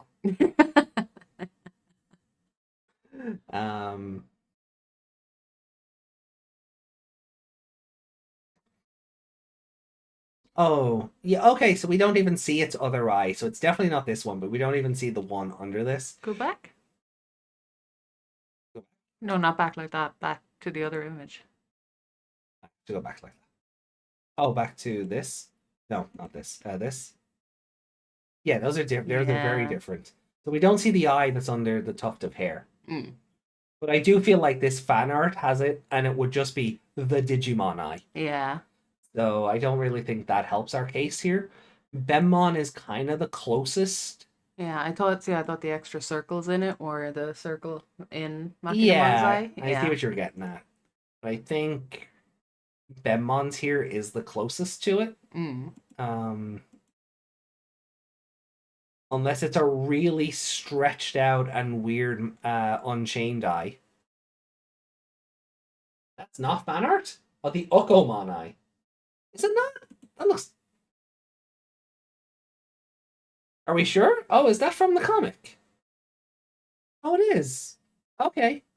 Weird. I guess just against the official style, it looked like a fan art. Yeah, okay.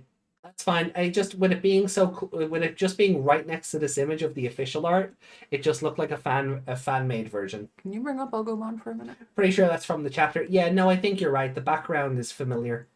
Can you bring up Ogomon for a minute? Why would you do that to me? because I want to remember what its eye looked like. Oh yeah, okay. They're just Agumon eyes. Just yeah. They're just the Digimon eye. The one they use for like all like Agumon is a bit more. Agumon has better eyeliner. you know, like I mean if we just take I know it's front facing and everything, Yeah. but it's just the Digimon eye, Yeah. not this one. That I think is closer to what he looks like today. But yeah, it's just He said Machinemon's just an ugly cat. Oh, ew, that's rude. poor baby. Poor baby. Alright. Let's carry on then, shall we? This stream will be a bit shorter anyway, just because there's not a like we're only doing Debug 7 today. Yeah. We're doing Debug 8 on Sunday, so this will be a bit shorter anyway, so the banter and the camaraderie is welcome. But I do feel like I need to be out of here by 2 o'clock.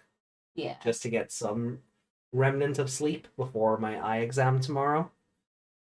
So, and for context, it is currently 10 to 1. Yeah. So, Debug 7-2. Let's get started. The wind blows hard in December. Last night, do you remember? Sorry. I'll be good. Oh my. Rest your third eye. I don't think they're testing that one. Is it showing through? Is it? Have I gone Doctor Strange? Your fringe is in the way. It's My okay. fringe is in the way. It's fine. Yeah. You actually have 4 eyes. They're looking through the goggles. Ah, yes. See, that's them lighting up now. See, green.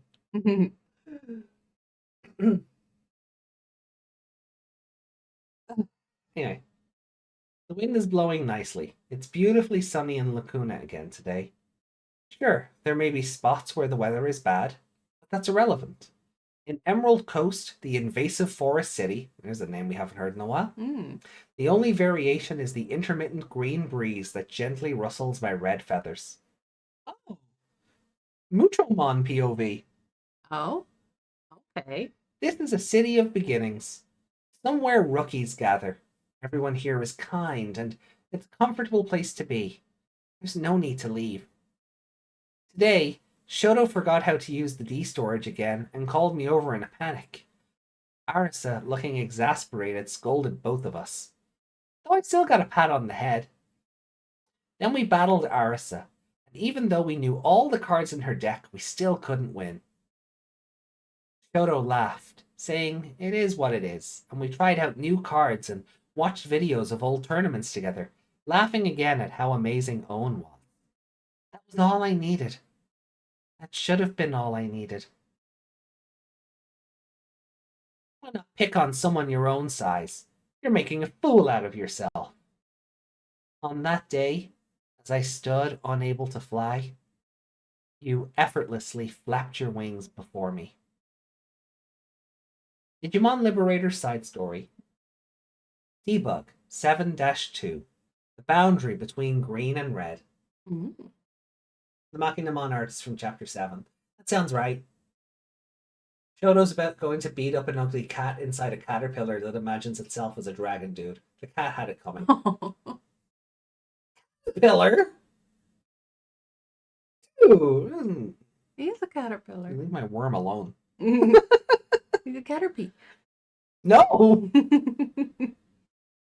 Better than a caterpie. Turns into a fucking common rider. Let's see Caterpie do that. No, he just turns into a butterfly that breaks kids' hearts as he fucks off with his pink slut. Jesus. Sorry.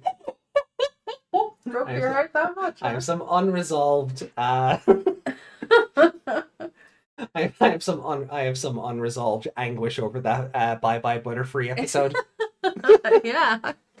The worst part is I don't know where slut came from. My brain was shouting whore. So my brain as my brain was forming the sentence, my mouth went, "No, we're just gonna make it worse. We're just gonna make it so much worse." Harlot. That harlot, yeah. That cheap pink floozy. Look at her being a shiny. bitch. When he came back. And you know what? Realistically, he shouldn't have. They die when they mate. I think they die after a day anyway. So, you know, we're stretching out the logic as it is. But no, seriously. Yeah, that episode was very sad. The other real, like, not to, like, divert too much, because I've just said about, like, time limits and such. But the other episode that's really sad is the one where, like, they find the forest of Pikachu and, like, Ash tries to just run away and leave Pikachu in the forest of Pikachu. Oh yeah.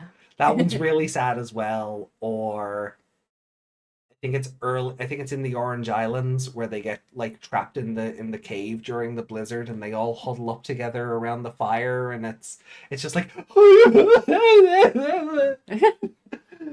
like, you know. I guess we're watching the first series again at some point. Well, I think it's on Netflix though. Anyway. Oh, okay. Focus, AJ. Focus.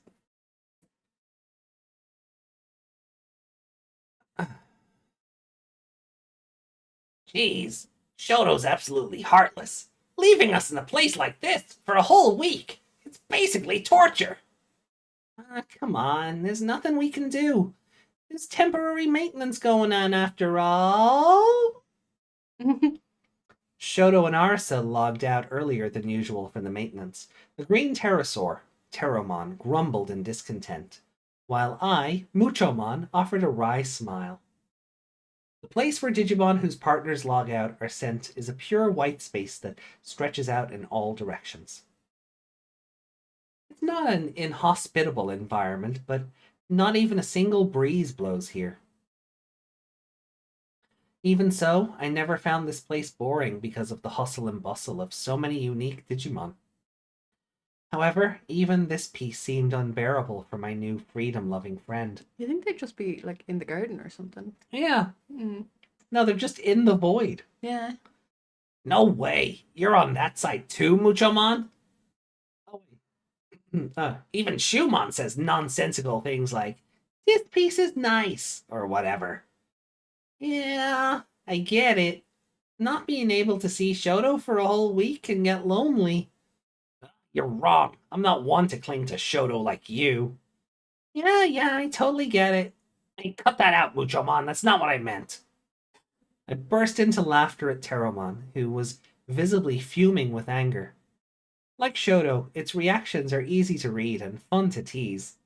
Muchomon's a little shit stirrer. A little gremlin. I love it. Look, it's not boring when you're here. You're a weirdo, aren't you, Muchomon? You think so? As I tilt my head in confusion, Pteromon slowly closes in on me. Yeah, you're a total weirdo.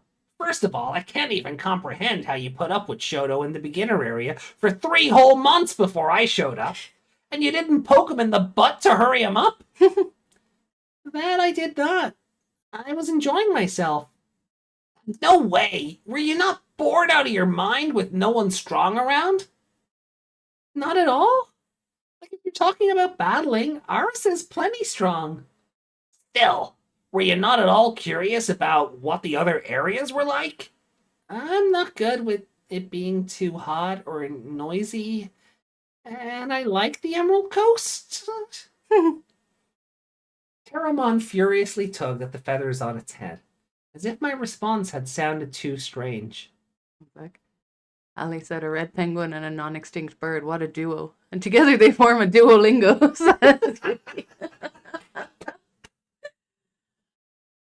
At this point, it feels too easy to mock Pteromon. Should be a crime.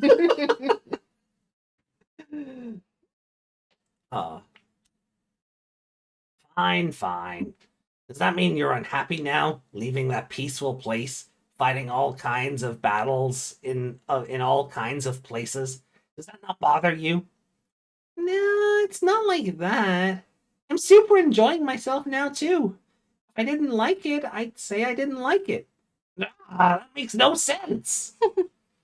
Pteromon confusedly twisted its head more and more, eventually losing its balance and falling over. I wonder if I'm saying something strange. If you ask me, I think Pteromon is equally strange for silently watching over Shoto and Arisa from the shadows for nearly a month. Pteromon just doesn't understand being chill. No, no. Hey, Pteromon, are you okay? I'm not okay. Your senselessness has really ruffled my feathers. I don't know what I should say to that. You're always grinning. I thought maybe you were the type to get angry and secretly hold grudges. But you're not hiding anything either. So, you're just the type of Digimon who loves its tamer and enjoys anything as long as it's with him, huh? I really do love Shoto, you know. That's it. Pteromon turns its wings toward me with such force that I hear a swoosh. It's that you don't like me, isn't it? I suddenly enter the picture and squeeze myself into Shoto's deck. I'd be angry or at least get a seniority complex if it were me. Huh? Do you hate me, Pteromon? No such thing. I didn't say I hate you. Yeah, I like you too. You're a formidable enemy. It's not that complicated. It's not that deep, bro. It's not that deep, bro. Oh, that's what she. Never mind. Wow. Give these two the world, please. Just give them the world. They're adorable. Pteromon gives me an intense glare, and I return a forced smile. But it's not like you're nobody to me. At times, I'm jealous of you. Because I became Shoto's trump card? Oh, hold on. That's not something I can let slide. I'm one of his trump cards, too. Okay, I get it. Sorry for teasing. I made a deliberately sulky face, and Pteromon seemed to calm down. He sat next to me and showed signs of wanting to hear more. Oh, just look at them! Who's in the background? Impmon, Fanbimon, Yukidaromon, and Tyrannomon. Oh, they are in the garden. No? Sure? Possibly? It's not a white void. No, definitely not. Oh, violet eyes. Pteromon's eye. Yeah. Is he gonna turn? Is Pteromon evil? Is that it? See? Why do I hear gunshots?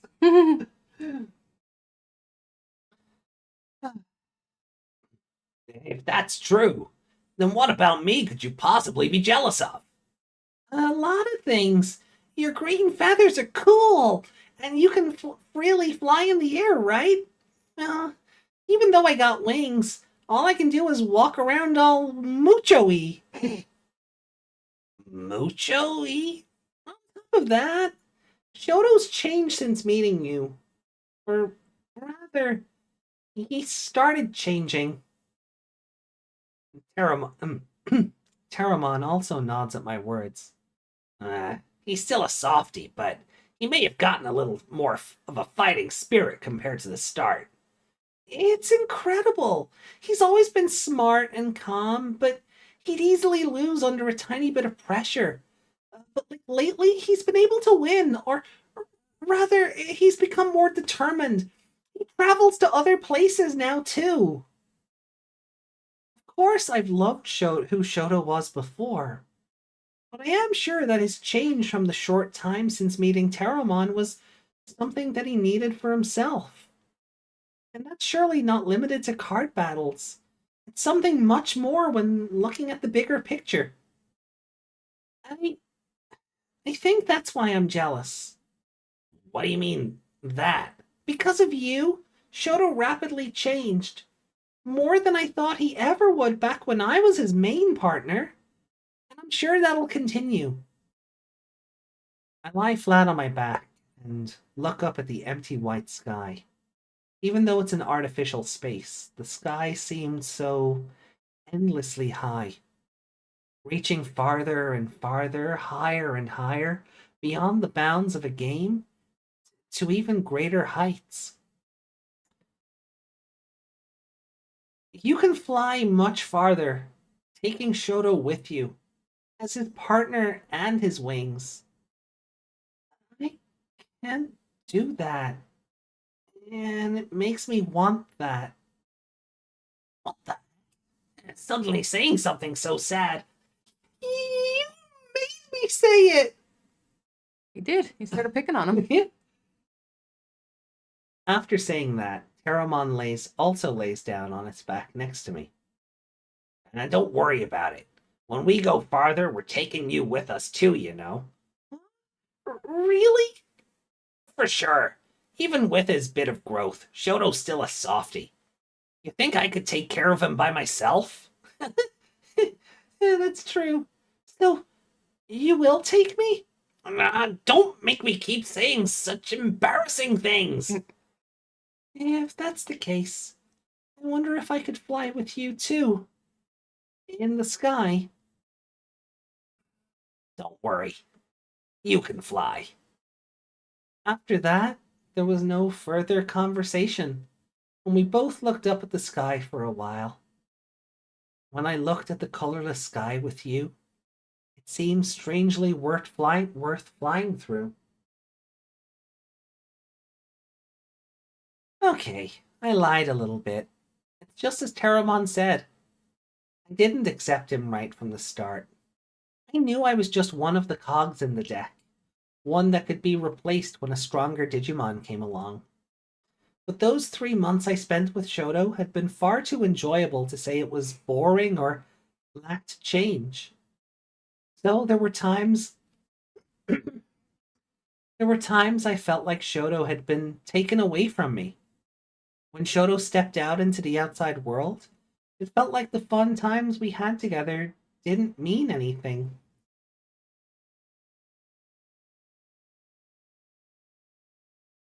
Let's see. What was chat saying? Muchomon, I'm behind the shadow of a blue penguin because he came first. Phrasing. Yuki says, you gotta believe you can fly. You gotta believe. Oh, God. Terrible. Even my Galemon form can't handle flying him up because of how fat he is. That sounds like something. That does sound like something Pteromon would say. That sounds like something most Digimon would say. Mhm. You're just so heavy. So where was I? Ben. So, there were times I felt like Shoto had been taken away from me. When Shoto stepped out into the outside world, it felt like the fun times we had together didn't mean anything. But then, we were in the central district of Jewel before heading off to discuss Pteromon and Muchomon. Oh, hey, Shoto, look at these accessories! Come on, Arisa, can we go shopping after talking to the GM? Just this one for now. You're curious too, aren't you? Matching accessories with your partner Digimon. Oh, it looks like you can even customize the color to match your Digimon. Oh? Is that why his little flame thing is red? Flame in his hair? Yeah. Maybe. Oh, is that where this is going? That'll be so sweet. Also, what is with this making all the fields today? Yeah. I don't know what I was expecting, but it wasn't two really wholesome, lovely stories. No. I couldn't help but be curious about the conversation I overheard from outside the D-storage and checked to see what was going on. Shoto was standing in front of an array of accessories and color samples with his hand on his chin, deep in thought. Would it be possible to make it two-tone? I'd want 2 colors. Well then, Shoto, what about a carabiner? That way, it wouldn't look weird connecting them together. Yeah, that's a good idea, Arisa. Okay, I'll have this color and this color, please. He picked the 2 carabiners and fastened them to his coat in satisfaction. The red and yellow carabiners swayed on his chest against the dazzling lights of the central district. How is it? I was going for Muchomon's colors. Huh? Mine? I couldn't help but be surprised. Yeah, my clothes are all green and the main color of my deck is green too, so I've been matching my supplies to that. And I thought, I don't have any merch that matches with you. Oh, huh? For real though, isn't this a nice red? But it's only when you add the yellow that you realize it's Muchomon. I definitely wanted 2 colors. Oh no! Yeah, but looking at it now with this metallic feel, even though the colors are the same, it doesn't have the same fluffy Muchomon feel. And the yellow looks more like gold. Was getting carabiners a mistake? Medieval Dukemon. Muchomon's final form. It's medieval Dukemon. Yeah. Aww.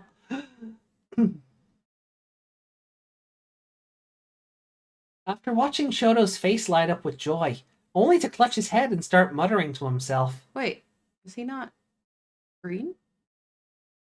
But he's got red and gold in him. Oh, okay.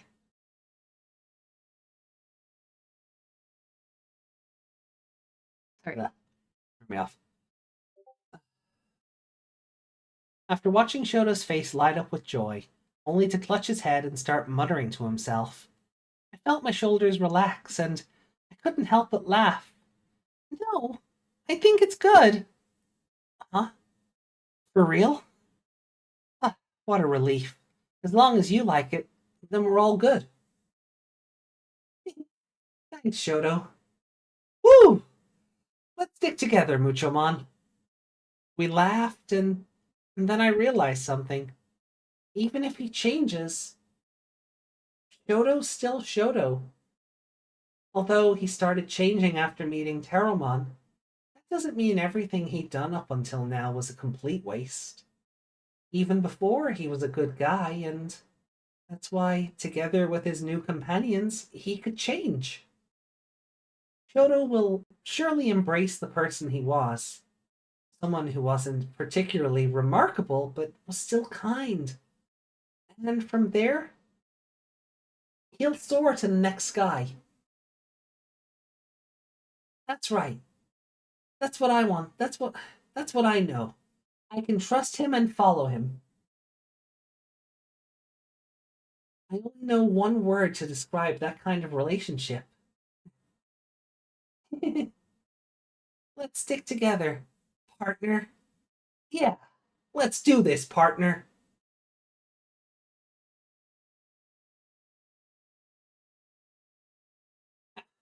I don't mind all the buddy stuff.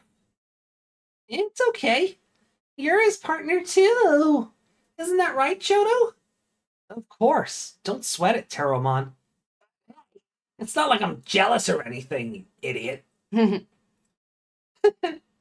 You're cute. You really are. Listen here, no, I'm not. In the D storage, I stood next to a red-faced Pteromon, chuckling. That's right. Up until now, I've been Shoto's partner, and that won't change. If Pteromon takes him and flies strongly as far as the eyes can see, then I'll embrace his kindness and run beside him forever. I'm sure that's why I have feet to firmly plant on the ground instead of wings. Good way to look at it. I keep him grounded. Yeah. Also explains why he turns into Cockatriemon.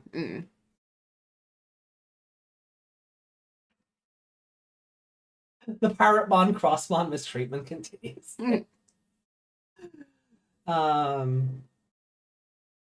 Yeah, I suppose he did turn. I suppose in the first battle he was Parrotmon, and then, but then yeah, that all got yeeted out the window, didn't it? You can turn into Needhogmon? Well, I mean, in the card game, it's all colors, right? Yeah, true.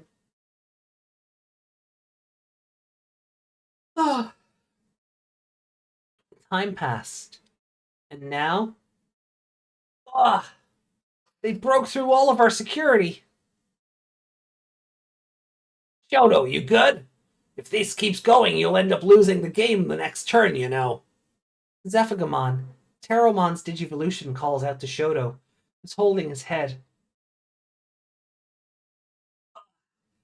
If only I... Hey, you made a bold choice when it came to security, okay?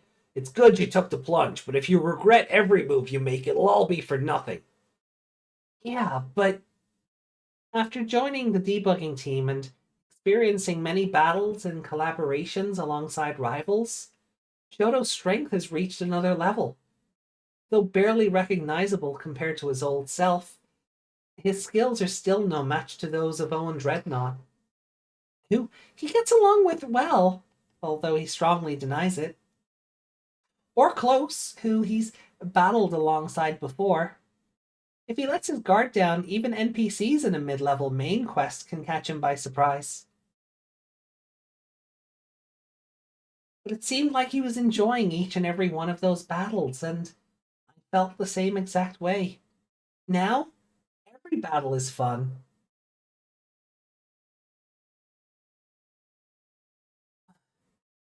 It's okay, Shoto. In the breeding area, having digivolved to Deramon, call out to Shoto. You want to buy yourself some time, right? If so, use me. Right. Thanks, Muchomon. I mean, Deramon. Can you help me out? Yeah, leave it to me. A crimson wind enveloped me as I dashed toward the battle area. Deramon digivolve to... Medieval Dukemon! As I stepped onto the field as the legendary warrior of fantasy, Zephygamon smiled beside me. I thought the same thing when I digivolved. But that armor is awesome! Right? Your wings are cool too! Then Sorry, I just... the two of them are just like, oh my god, your armor's so good! Yeah, it's funnier because he's after digivolving into Medieval Dukemon, but you're still giving him that, oh, you're so cute! Come on. Even Serious Mon. Sparklies. Hero can prop me for Sparklies and Psycho. His voice got deeper, he just still spoke like a baby. Yeah. Now Medieval Dukemon has a little girly Aw, Pokemon voice. I can change it. No, it's fine. You sure? Yeah. He only has to say one more thing. Then I glance back at Shoto behind me and see the carabiners shining on his chest. He lamented that metallic color that made the yellow look gold. But now that I've digivolved into this form, the colors suit me quite perfectly. You're up, Medieval Dukemon! Right! Leave it to me, Shoto! Responding to my partner's commanding voice, I dash forward with all my strength. To be continued. That was really good. Oh, kind of funny to hear Deramon again when knowing he's blue in Booster 21 as part of Wind Guardian deck. I believe will be an opponent in Liberator. Yeah, I've been hinted at, so it'd be fun to see Shoto maybe face off against like different color versions of his own cards. Honestly, with the way this started, Yeah. I thought they were gonna have an argument that was gonna hint at Muchomon something, because we're talking about people turning heel and Oh yeah, all this kind of stuff. And so when this started, I was like, oh no, poor Muchomon is gonna get like all sad, like when Gamamon, they didn't believe Gamamon was Gamamon anymore. So I thought we were gonna get like a running away from home episode. Yeah.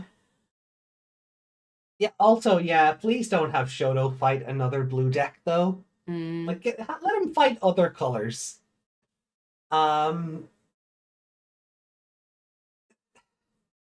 These short stories have no right being as wholesome as they are today. Yeah. I'm really looking forward to getting to Debug 8 on Sunday now, but my god, these were incredibly wholesome and just like sad, and like it's like a whole gamut of emotions just between the two chapters by themselves. I think it's funny how Pteromon was like, have some emotions, damn it! Fight me! And then when he had emotions, he was like, not like that! Yeah, like Pteromon just being a little tsundere is fantastic. Like it suits him so well. Yeah, no, I really do enjoy Pteromon just being a little tsundere.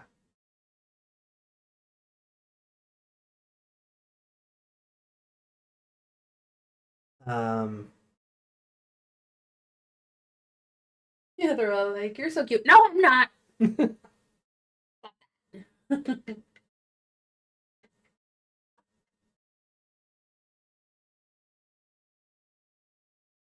Right, so there wasn't a picture in part 2, was there? There was. It was at the top. A picture of that. Oh yeah, sorry, the two of them lying down. Yeah, the two of them in the white space with the others Yeah. behind them. For some reason, my brain split this up between the first part of this, where they're chatting, and then the second part, where it's in, like, the bit with the carabiners and stuff. Yeah, I do kind of, what I really did like about this is, I don't want this to sound like a backhanded compliment. I don't. But it really leans into what we were talking about earlier. In that it is really fun to see, like, Muchomon's perspective on everything, like, from top to where we are now. Right? Because we've kind of commented before, like, Muchomon really got the short end of the stick. Like, he was Shoto's partner, and then Pteromon comes along, and he's just like, I'm the main character now. Yeah. So it's really nice to see Muchomon's perspective in all of this. And that even though he is, like, at the start, Pteromon's kind of angry at him for just being an extension of the partner. You know, I'm happy whatever you do. You make all the right decisions. But then he starts to have... Shut up, Labramon! Yeah. But then he kind of, you know, opens up a bit more, and he's deeper than that. Yeah. You know, and I do like yeah, your green feathers are cool, and you can fly, and yeah, you're awesome.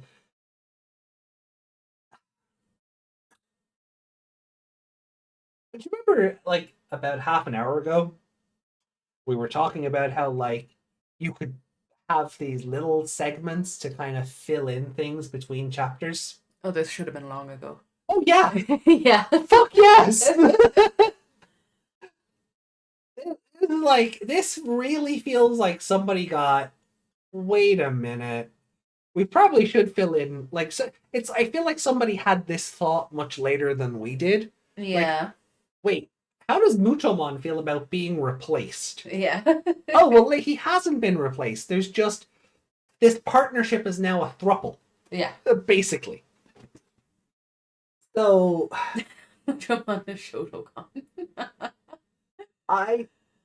I'm not acknowledging that with a response. Means he really likes Shoto Kazuma, that's it. Right.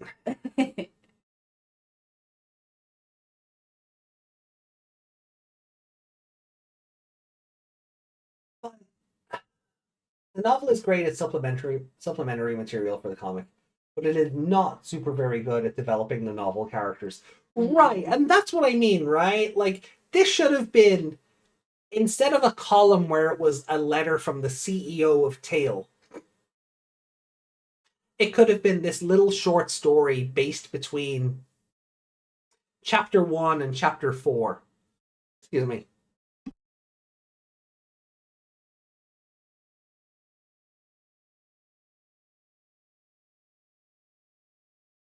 Sorry.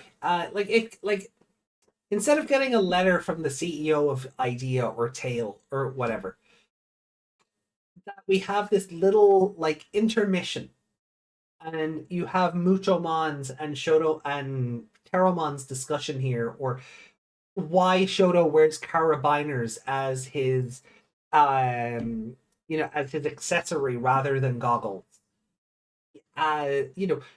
This should have happened forever ago. Like, this feels like we're dragging our heels on the novel stuff. Where if this was like intermission stuff, we would have more time to develop Yuki, Winner, Suzune, Ryotaro. Yeah, like Debug has just turned into like main character supplement rather than Yeah. it being cohesive. Mm-hmm. Like so much so that I would not have minded so much. You remember when this was all starting and we thought like Yuki would only cross over with Shoto every now and then. Like there wouldn't be so much like that Yuki was going to be the protagonist of her own series effectively. That died in the... That is not what has happened with these No. novel segments. They made out like there was it was a major thing because female protagonist, but she's not a protagonist at all. No, they really did make it seem like she was going to be the protagonist of this story, and that's not what happened. The next one does a good job of focusing on Yuki, the supposed main character that hasn't been featured since Debug 1. Yeah, and that's what I mean. Like this should have been Yuki's story interacting with the other debuggers, but She's it not hasn't even in been. most of them. But she's not even in most of them, and they don't come out frequently enough to actually be developed. I'm not saying you need to speed run releasing these like Seekers.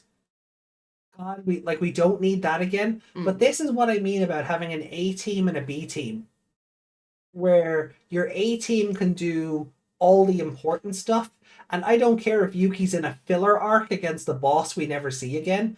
It's something for her to do. You know, like what is the point of Ryotaro's battle against that hacker guy that he let off the hook anyway? Yeah. And just gave him a new account to start over and be a good guy on? Like that's gonna happen. Right. Well, it might because anime logic.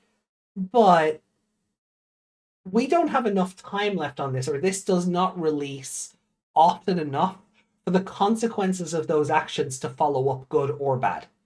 Yeah, like that guy got like a character model and everything, didn't Yeah. he? And is that ever going to come back? Probably Like, not. Was there a point Like they went to even the him trouble having even have a name? Right. You know, even the scientist that was like battling against Altea.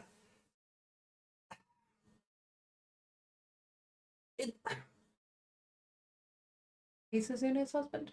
I think that's yeah. But like it was mostly to convey how Ryotaro was as a person. Yeah, and I can appreciate that, but if we were getting these novel segments more than once every 3 to 4 months, that might mean something. Yeah, like it's all We haven't seen her husband yet? No, we got okay. a letter from him. That's We got one of the columns was from him. That's what that was. okay. But yeah, with Ryotaro, yes, we know what kind of person he is, but he has no other story. Yeah. There's nothing to put that into context in. Oh, there's Like, I'm sure we'll get more stuff with him involved later, or with the others involved. Like, what's Winner done lately? yeah. Like what has Winner done since the whole Tlalcomon thing? You know, and that's what I mean. Like you have an A team and a B team, and you can have weekly releases.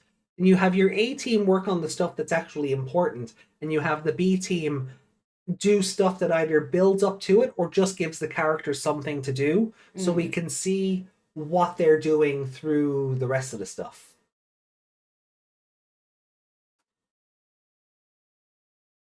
Winner be winning. It slowly feels like the novel characters are just here to advertise the trading card game and then become cameos for the comic.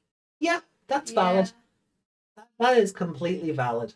It must have been really weird for anyone who doesn't read the novels for when that shot of all of them. And it must have been like, who the hell are they? Right.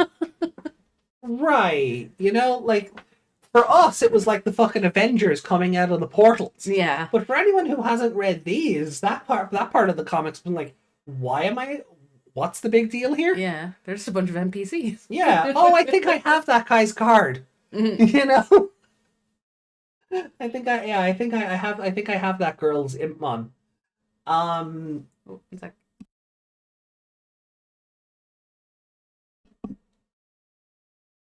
It's kind of why I hope. Well, on Sunday, I'm hoping Debug 8 inspires some confidence in the novel segment. And knowing that this isn't finishing in March with the turn of Digimon Con and it's going to continue for at least another couple of months, maybe when Aris's sister shows up, maybe we'll get something good from the novel side. But right now, I'm just waiting on I'm waiting for Unchained to do something, and hope maybe that'll come from Chapter 11's finality, or maybe we have to wait till Chapter 12 for something along those lines. But yeah, Like, as much as I enjoyed these two stories, I feel like we're just doing the comic again. yeah, This had nothing to do with the novel. Like, I did, but yeah. No, I get it. Like this didn't need to be a debug. This could have been. Remember when they split the characters up? And I guess this is what happened when they split the characters up. Shoto went off, and then and he was talking about. I think Yuki mentioned earlier. It's like, oh, the three girls, they're getting close lately. yeah, And that's what this is. And this starts off in the maintenance. Yeah. So these should have happened back then. These should have been columns. Yeah, or These shouldn't have been in debugs. In the novel, you can do because they're not the debugging team. The freaking in the comic, Well, they are, but they're not the ancillary debugging. They're not the yeah. You know what I mean? Not the novel team. They're not the novel team. Yeah, that'll do. Like, this could have been a little flashback or something in the comic itself. Yeah. Even Unchained was introduced in the comic first and was put into the comic side of the cast and the character profiles for a while. I'm more willing to forgive that because it's looking like Unchained maybe not the final boss, but at least the boss of Arc 1. Surely there's something else that's controlling Unchained. Possibly. Responsible for like a Yggdrasil. Yeah. The world. Oh, God, I don't feel like Unchained is a Yggdrasil. I don't want. I don't. I'm not saying it will be Yggdrasil. Don't speak that into existence. I don't want Yggdrasil and the Royal Knights turning up in this. No, that's not what I meant. I just meant a higher being than Unchained. I get you, Dan. I get you. But Unchained, what AJ said, Unchained is a Leviathan. That's. But somebody created Leviathan. But yeah, exactly. Oh, I know we know who that is, but you know what I mean. I mean, if Close came about because of the way human mental data integrated with Liberator, there's also something very cyber sleuth about that and mental data and things like that. If Close is a more advanced version of what Unchained is, like, I don't know. The theories we were talking about earlier, I'm excited to see if that's how it goes. I don't know if I trust them with it, though.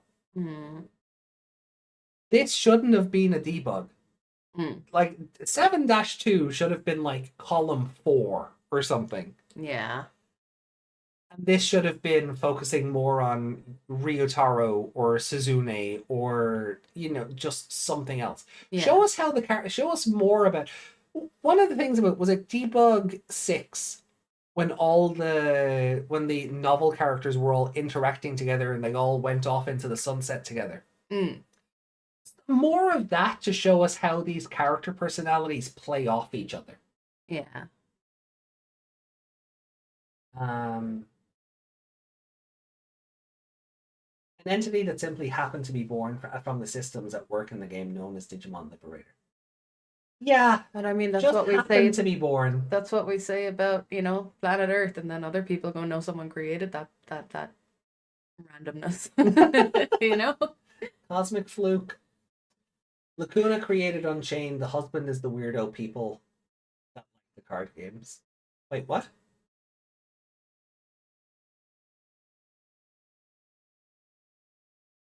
The husband? What? Got lost there. Suzune's husband? Suzune's husband?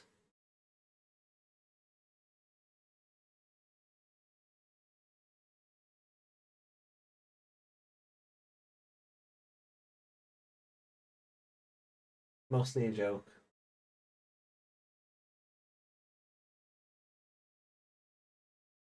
Just people in general. It's more the husband bit. 30 minutes till the comic, and we might find out what the deal is with Zephicamon Ace. Cool. If that is the case, we'll find out on Wednesday next week. Yeah.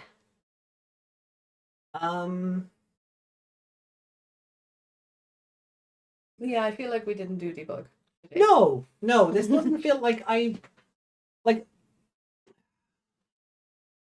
cute and wholesome as the thing with Violet, Arisa, and Close was. I don't feel like we should have gotten a whole debug segment dedicated to them. When we have a Yuki and a Winner and a Suzune and a Ryotaro to worry about, and a Goggle Girl that still hasn't been introduced yet because they're dragging their heels on. Oh, it might be Arisa's sister. Like I didn't really like Ryotaro's chapter because it was just big fiery dinosaur versus, what was he versus? What? Ryotaro's big dinosaur. What was he versus? Oh, one's fight. I can't remember what he was up against, but it was just a big dinosaur fight. But even if he was fighting against the Imperial Dramon or something, Yeah. show their side of that. Lose him. The deal with Zephicamon Ace that Shoto got him randomly when beating a Deep Savers NPC in episode 9. Oh yeah, the guy the guy Ryotaro fought. The one we were talking about who he just gave another account to. He ran a Lucimon deck. Ah, okay, yeah. Yeah, he ran a Lucimon deck. But like this was lovely. Seeing all like the novel, like did we need a chapter for Altea? You know, like I'm looking forward to Sunday and like seeing these, and like fucking Jessmon GX turns up, so that's gonna be interesting. At least we're back to the right characters. But yeah, but it's kind of interesting. There's how kind of it fell off. Like Debug 1 was pure Yuki. Debug 2 was Winner. 3 Ryotaro. 4 Suzune. Yeah. 5 was Altea. 6 then starts blending the two stories, where the novel characters are all going off an adventure. Then fucking Unchained is up to shenanigans, and then we're focusing on the comic characters, and then we're going back to the debugs. It's nothing current in the story. No, it's all flashbacks. That's the other thing. It's not even anything current. It's all flashbacks. Yeah, 6 is Unchained focus. It kind of starts blending the two stories together. This is the point where the two stories kind of, blend into each other. So are we going to do this again? Like, is 9, like, hold on, like if 8 is a Yuki story, depending on what happens then, is 9 going to be a Winner story? 10 maybe the Goggle Girl to finally get her in. Then Could Yuki and Suzune not have been hanging out with the other girls? To tie it in. I don't know. I don't. It's You just wanted all the fan service at once, huh? But you know what I mean. It would have been less comic-y if Yuki had been there with the 3 of them, or her and Suzune, and I don't know. Also, you know what's with the context behind this image? You know what's even funnier about this image now? This is her wanting to stroke Close's hair. Except she's looking at except she's looking at Violet's boobs and making like. There's nothing about this image that suggests she's trying to stroke Close's hair. Yeah. What it looks like is that if you're reading into it differently, then she's reaching for the boobs. Yeah. It looks like Violet caught her stroking the hair and oh yeah, there's also like just walked in on it and go, hey. I wasn't doing anything. What are you? Yeah, it's like the context behind this just makes it even funnier. I don't know, like This could have been one big girly party. We'd have all the different. Because I assume Yuki is about this. She's slightly older than them, right? yeah, And then Suzune is So- older again. yes. Because she's a mom. Suzune is like married and Mm. I don't know. Look, maybe the cycle starts again with Debug 8, but the part that sucks about that is either Aris's sister then gets introduced in the comic, Mm. or we have to wait another 3 months before she's introduced in a Debug. Yeah. And it's probably that one, depending on when she's due to actually turn up in the card game, Which means because she's as Yuki probably said, not glorified advertisement. Yeah, so she's probably not actually going to be important at all. No.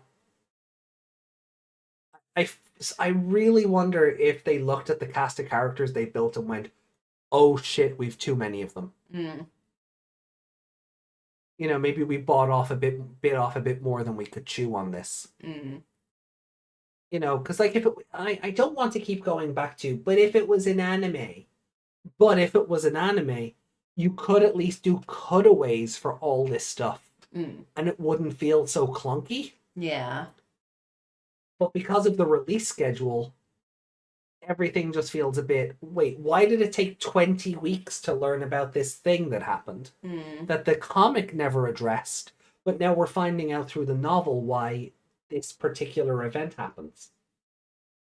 And I feel like we're overwriting other story to She will have this little... allegedly show up in a June set. So in the June set, so it has to be before that. So it has to be before the next.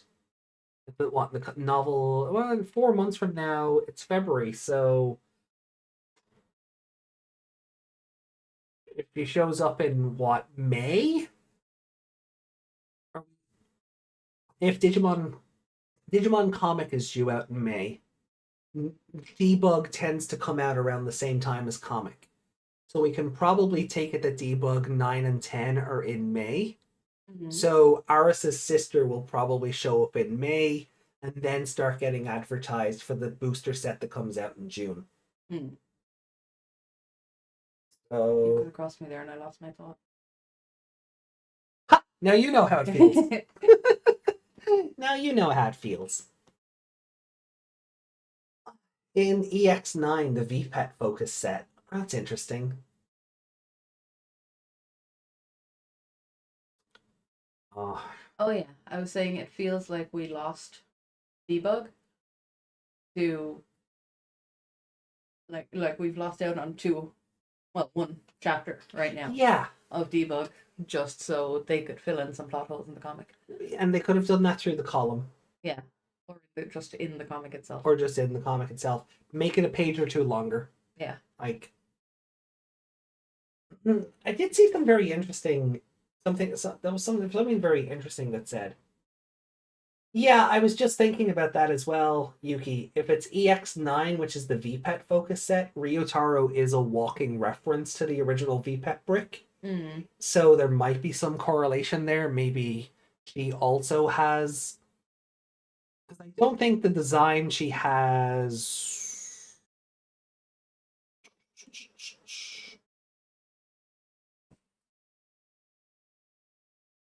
Right, we know Ryotaro's design has changed a little bit from here. We called it like his beta design the other day.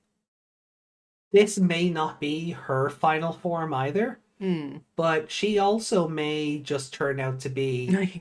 Oh, there we go. Oh, there it goes. Like, it's the little patch here, so instead of like a country flag, it could be a VPET brick or something, so they could still be paired off thematically. But I'm definitely not getting Arisa vibes from this either.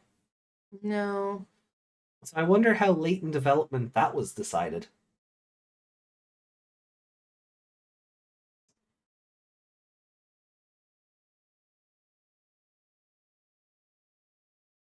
Her deck might be yellow and purple, which does connect her to Arisa, and purple for Violet. Oh, that'd be interesting. Actually, I don't want to say just because of the blonde hair, but I think it would be funnier just because of how haughty Violet is. I think it'd be funnier if she was a Violet's sister, Yeah. because that would be like polar opposite. Like one Yeah. went ha ha ha ha haughty princess, and Yeah. she went nah, I'm a tomboy pilot. Mm. You know, I think that would be funnier, especially since we just got the drop that like Arisa comes from a family of doctors, and Mm. this does not read to me as somebody who felt obligated to go into the family business. It's like she went off to travel the world and Arisa got saddled with the family responsibility. Which Maybe could that's be why what they're going for. Maybe that's why she feels responsible for it. Yeah, that could be it. So it's still not that she wants to, but she feels like because the sister didn't, that she has to, Yeah. which is still pressure. Oh yeah, it is still like She's giving vibes of Joe's brother who wants to go off and be a doctor without borders. I'm gonna go live on an island away from mom and dad. I would say blame the illustrator for this. Two artists can draw two different related characters and not have them. Oh yeah, of course, but I do. All I mean is, I wonder if that was always the plan, or they thought later on, well, we haven't introduced her yet. This would be a fun little wrinkle. Mm. You know, it doesn't have to be like. I wonder, was it planned ahead of time, or was it something that came up later? But again, I don't feel, because of that, I don't feel like this is going to be her final design anyway. Yeah. Just because Ryotaro's has changed quite a bit from here. Like, it's subtle. Yeah. The hat, Also, the jacket, stuff like that. the but jeans as well. We already have Suzune and Yao in jeans. I wonder will they stick with that again?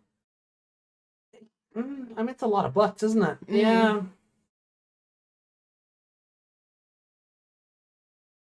I guess we'll see how it plays. It all comes down to how it plays out. Be cute if she had shorts that looked like his pants. Oh, like camouflage shorts. Yeah. Uh, Not like jorts or anything. Like, No. Just, but, or a skirt. Mm. The Princess of Hot and the Princess of Butts.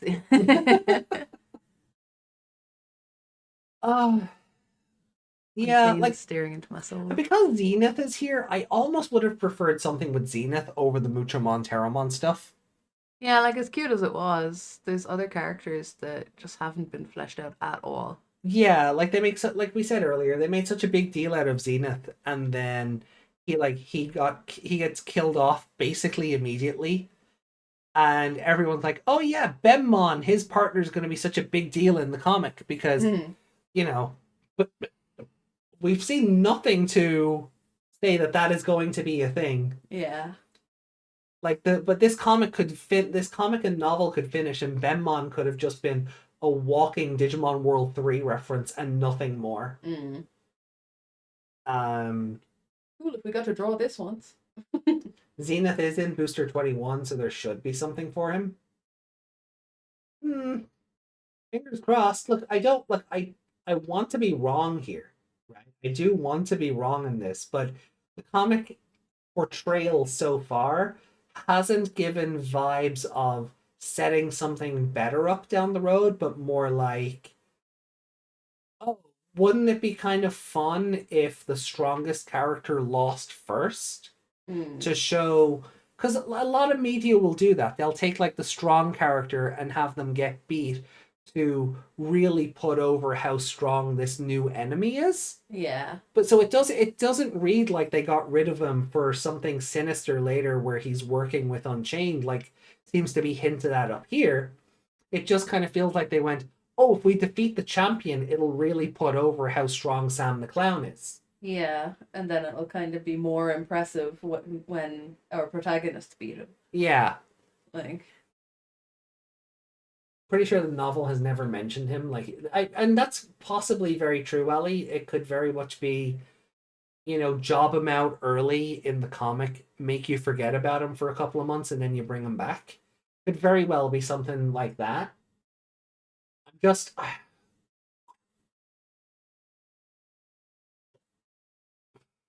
I think there's so many avenues they could take. All are exciting and worrisome in their own way. And the story is detrimentally, perhaps, good at not playing its, well, hand too early. So we don't really kind of have we have basic hero's journey idea of where the plot will go, but we don't know what the steps on the journey will be. We know what the milestones and landmarks will likely be, but we don't know, we don't know the bumps in the road and stuff like that. So there's so many ways they could go about it. Some may work, some won't, but they haven't really done a great job of like giving the audience, for better or worse, whether that's by design or just by sheer luck. They haven't really given the audience an idea of what to expect or done anything to make you feel like Zenith will come back, which may make the return later even more shocking. It is a bit suspicious that he turns up and dies immediately, being the world champion. Yeah. But it could also very well be that he was just jobbed out to make Unchained or Sam the Clown look that much stronger. So when Shoto beats them, it's like, oh wow, Shoto's amazing. He beat the person who beat Zenith. Ugh. Oh, it's 10 to 2. Yeah, we can always hope that Liberator will be a well-built house. And that's all we want, right? Yeah, when it comes to the end of it, I'm hoping we'll go, that was incredible. Yeah. They lost us a little bit for a few episodes, but but if they can pull it back and retain it. There is just one point I want to go back to before we get out of here. But we don't really have a mailbag for today. And I feel like we've been jumping in and out of Discord as we go, so I don't know if it's worth poking around Discord too much. Do we have a meme?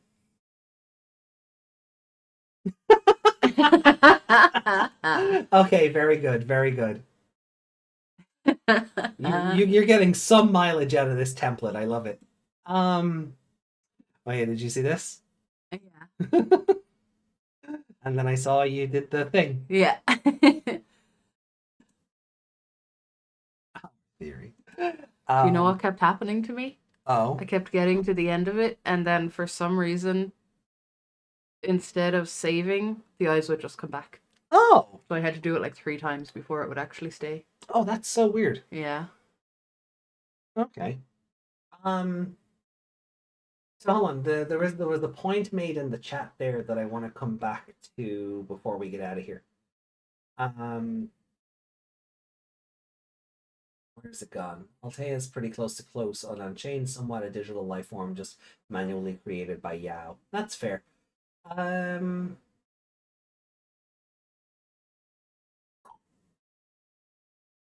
Where did it go?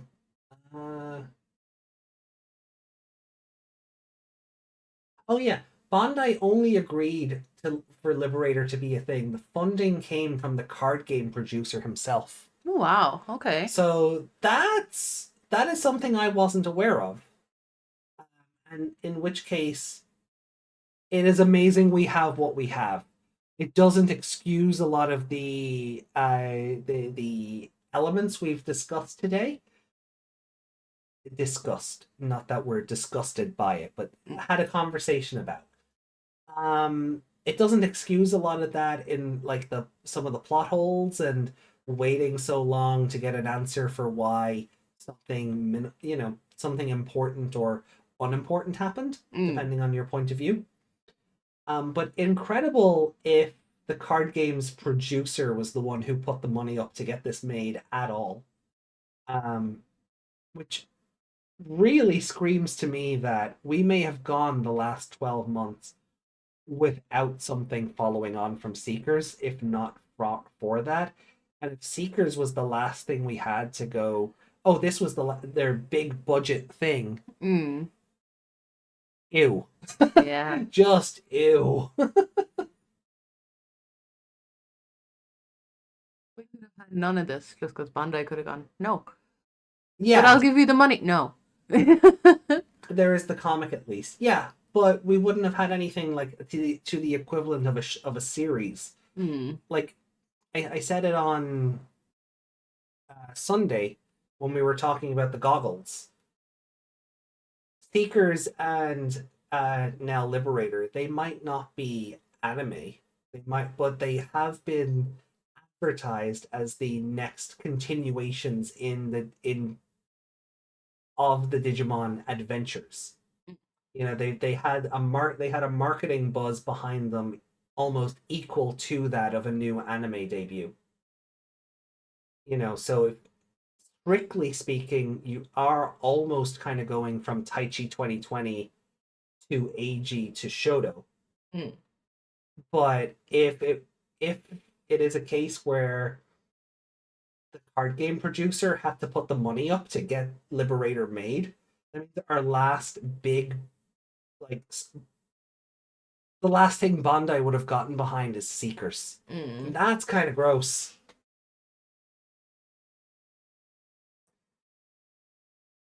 And Ghost Game was... Oh, sorry. For some reason in my mind, Ghost Game comes after 2020. Sorry, you're absolutely correct. Before, you mean? Yeah, for some reason in my brain, Ghost Game came before 2020. Like, it's like 2 a.m. Bear with me here. So to go from 2020 to Ghost Game to Seekers, which made sense, Vital Bracelet hype, right? That made sense, and also fair enough. But to go from Ghost Game to Seekers to Liberator, my point stands. My mix-up, doesn't really factor in. But the last 12 months could have been void of anything but Digimon comic. And if that's releasing once every 3 or 4 months or whatever, it doesn't...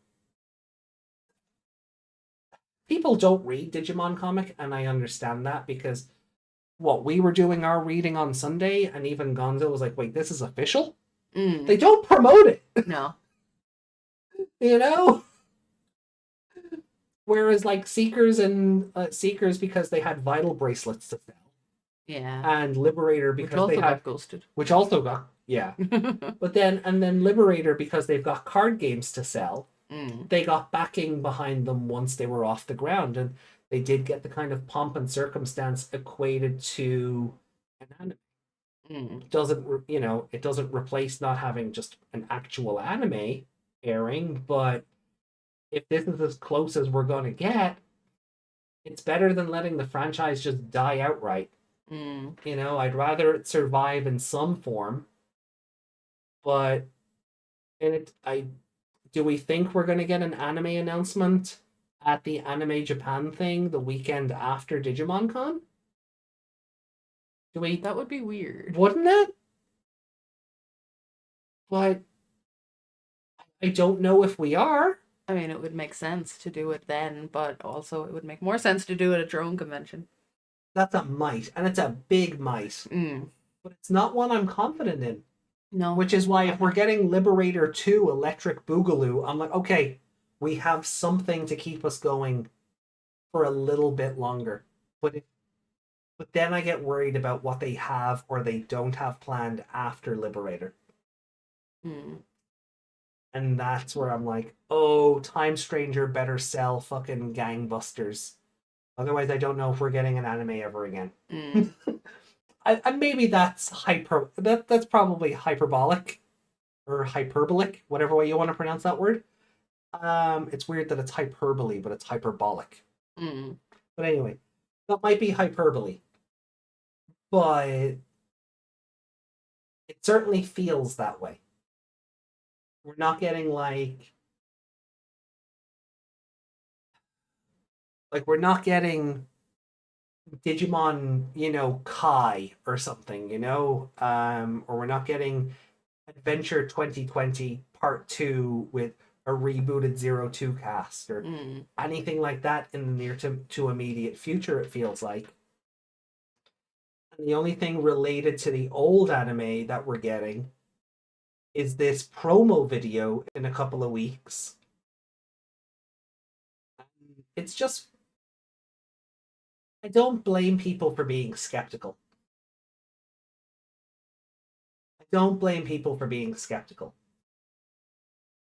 since joining this fandom and seeing the progression of things over the last few years, I have no hope for anything. Oh yeah, and I don't blame you for that. Yeah. I don't blame you for that. That's why I'm like, if all we get is Liberator 2 or Liberator Arc 2 or whatever the card game 2025 project is, look, I'll be happy for something to keep talking about week to week with you guys, but things are going to get dicey. Like, this is why we're already making plans for what we do when we run out of anime. Because I don't feel like we're going to have a new anime to cover in the next 2 to 3 years. I genuinely do not feel like we're going to have a new anime to cover in any way, shape, or form anytime soon. No. That's not a Digimon. That's not a Digimon. But c'est la vie. All we can hope for is good news from Digimon Con and Anime Japan. But as I say every year going into Digimon Con, don't get your hopes up.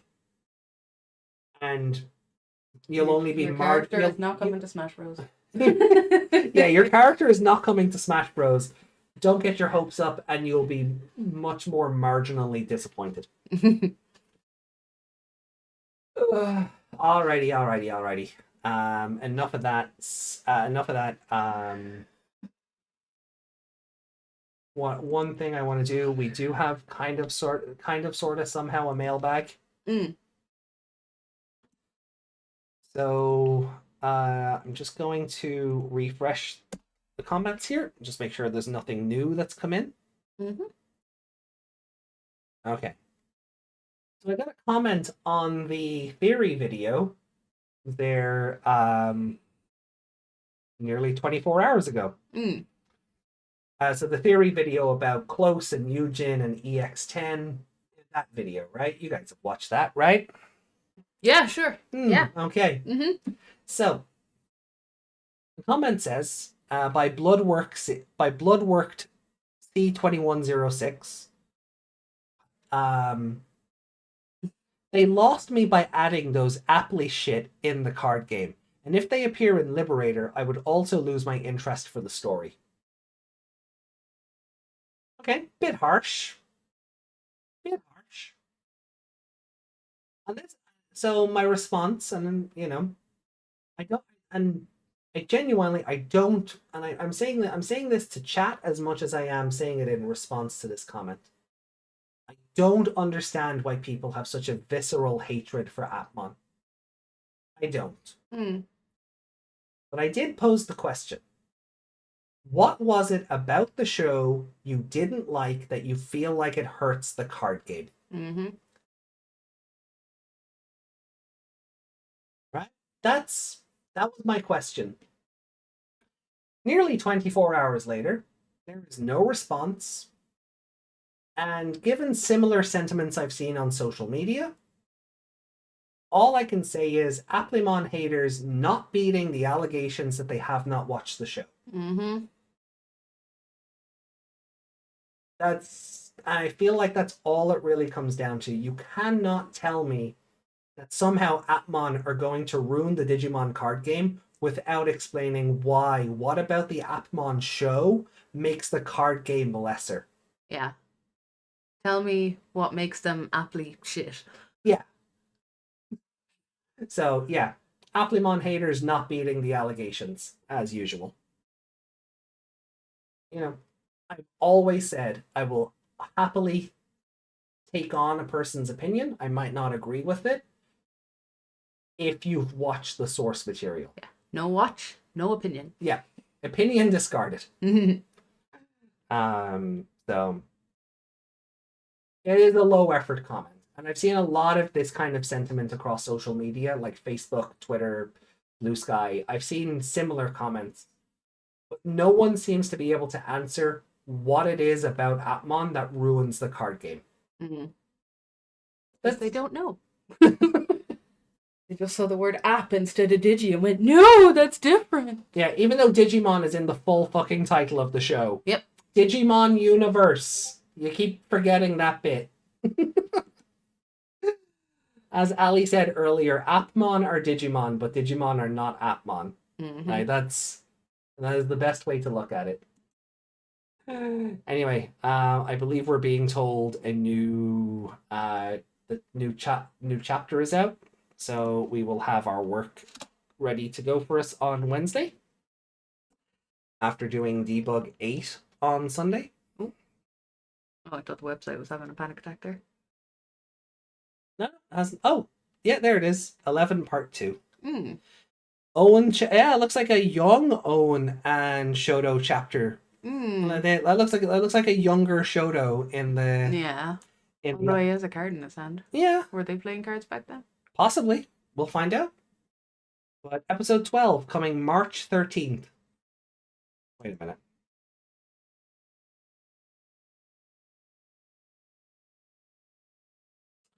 Oh, okay. Well, I'm on call that week, so we wouldn't be covering it anyway. Yeah. And then the following week is Digimon Con.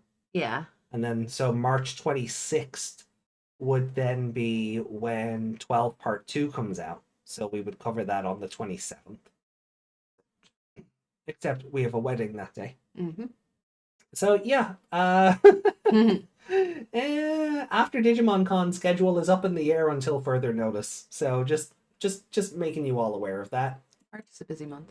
March is a busy month. Cancel the wedding. It's not our wedding to cancel. Alright, but guys, that was it. Like, I didn't really have a whole lot of anything else to cover. Again, we've been in and out of Discord as we go. That one comment was really as close as we had to a mailbag for this week. So myself and Meg will see you back here, hopefully, on Sunday with Liberator Debug 8. So we'll have some merriment and some fun. And And then on the following Wednesday, we'll come back with Liberator Comic Chapter 11. Then we're going to be away for the weekend because we have friends over. The following week, then I'm on call. I'll have Digimon Con on the 19th. Mm-hmm. And then we'll see you when we see you. The Cyber Sleuth streams will be in between those, of course, on the available Mondays. But otherwise, we will let you know what's happening once we know what's happening. Yeah. So thank you one and all, as always, for tonight. Thank you. You may go in peace. In Anima Nahar, August on Vic, August on Spirit, Knave. Amen. Push your religion on us. I would never. I just wanted to do the bit. Peace be with you. Be good people. Aye. Good more night, everybody. May the force be with you. And also with you. And also with you. Ta-ra for now. Bye.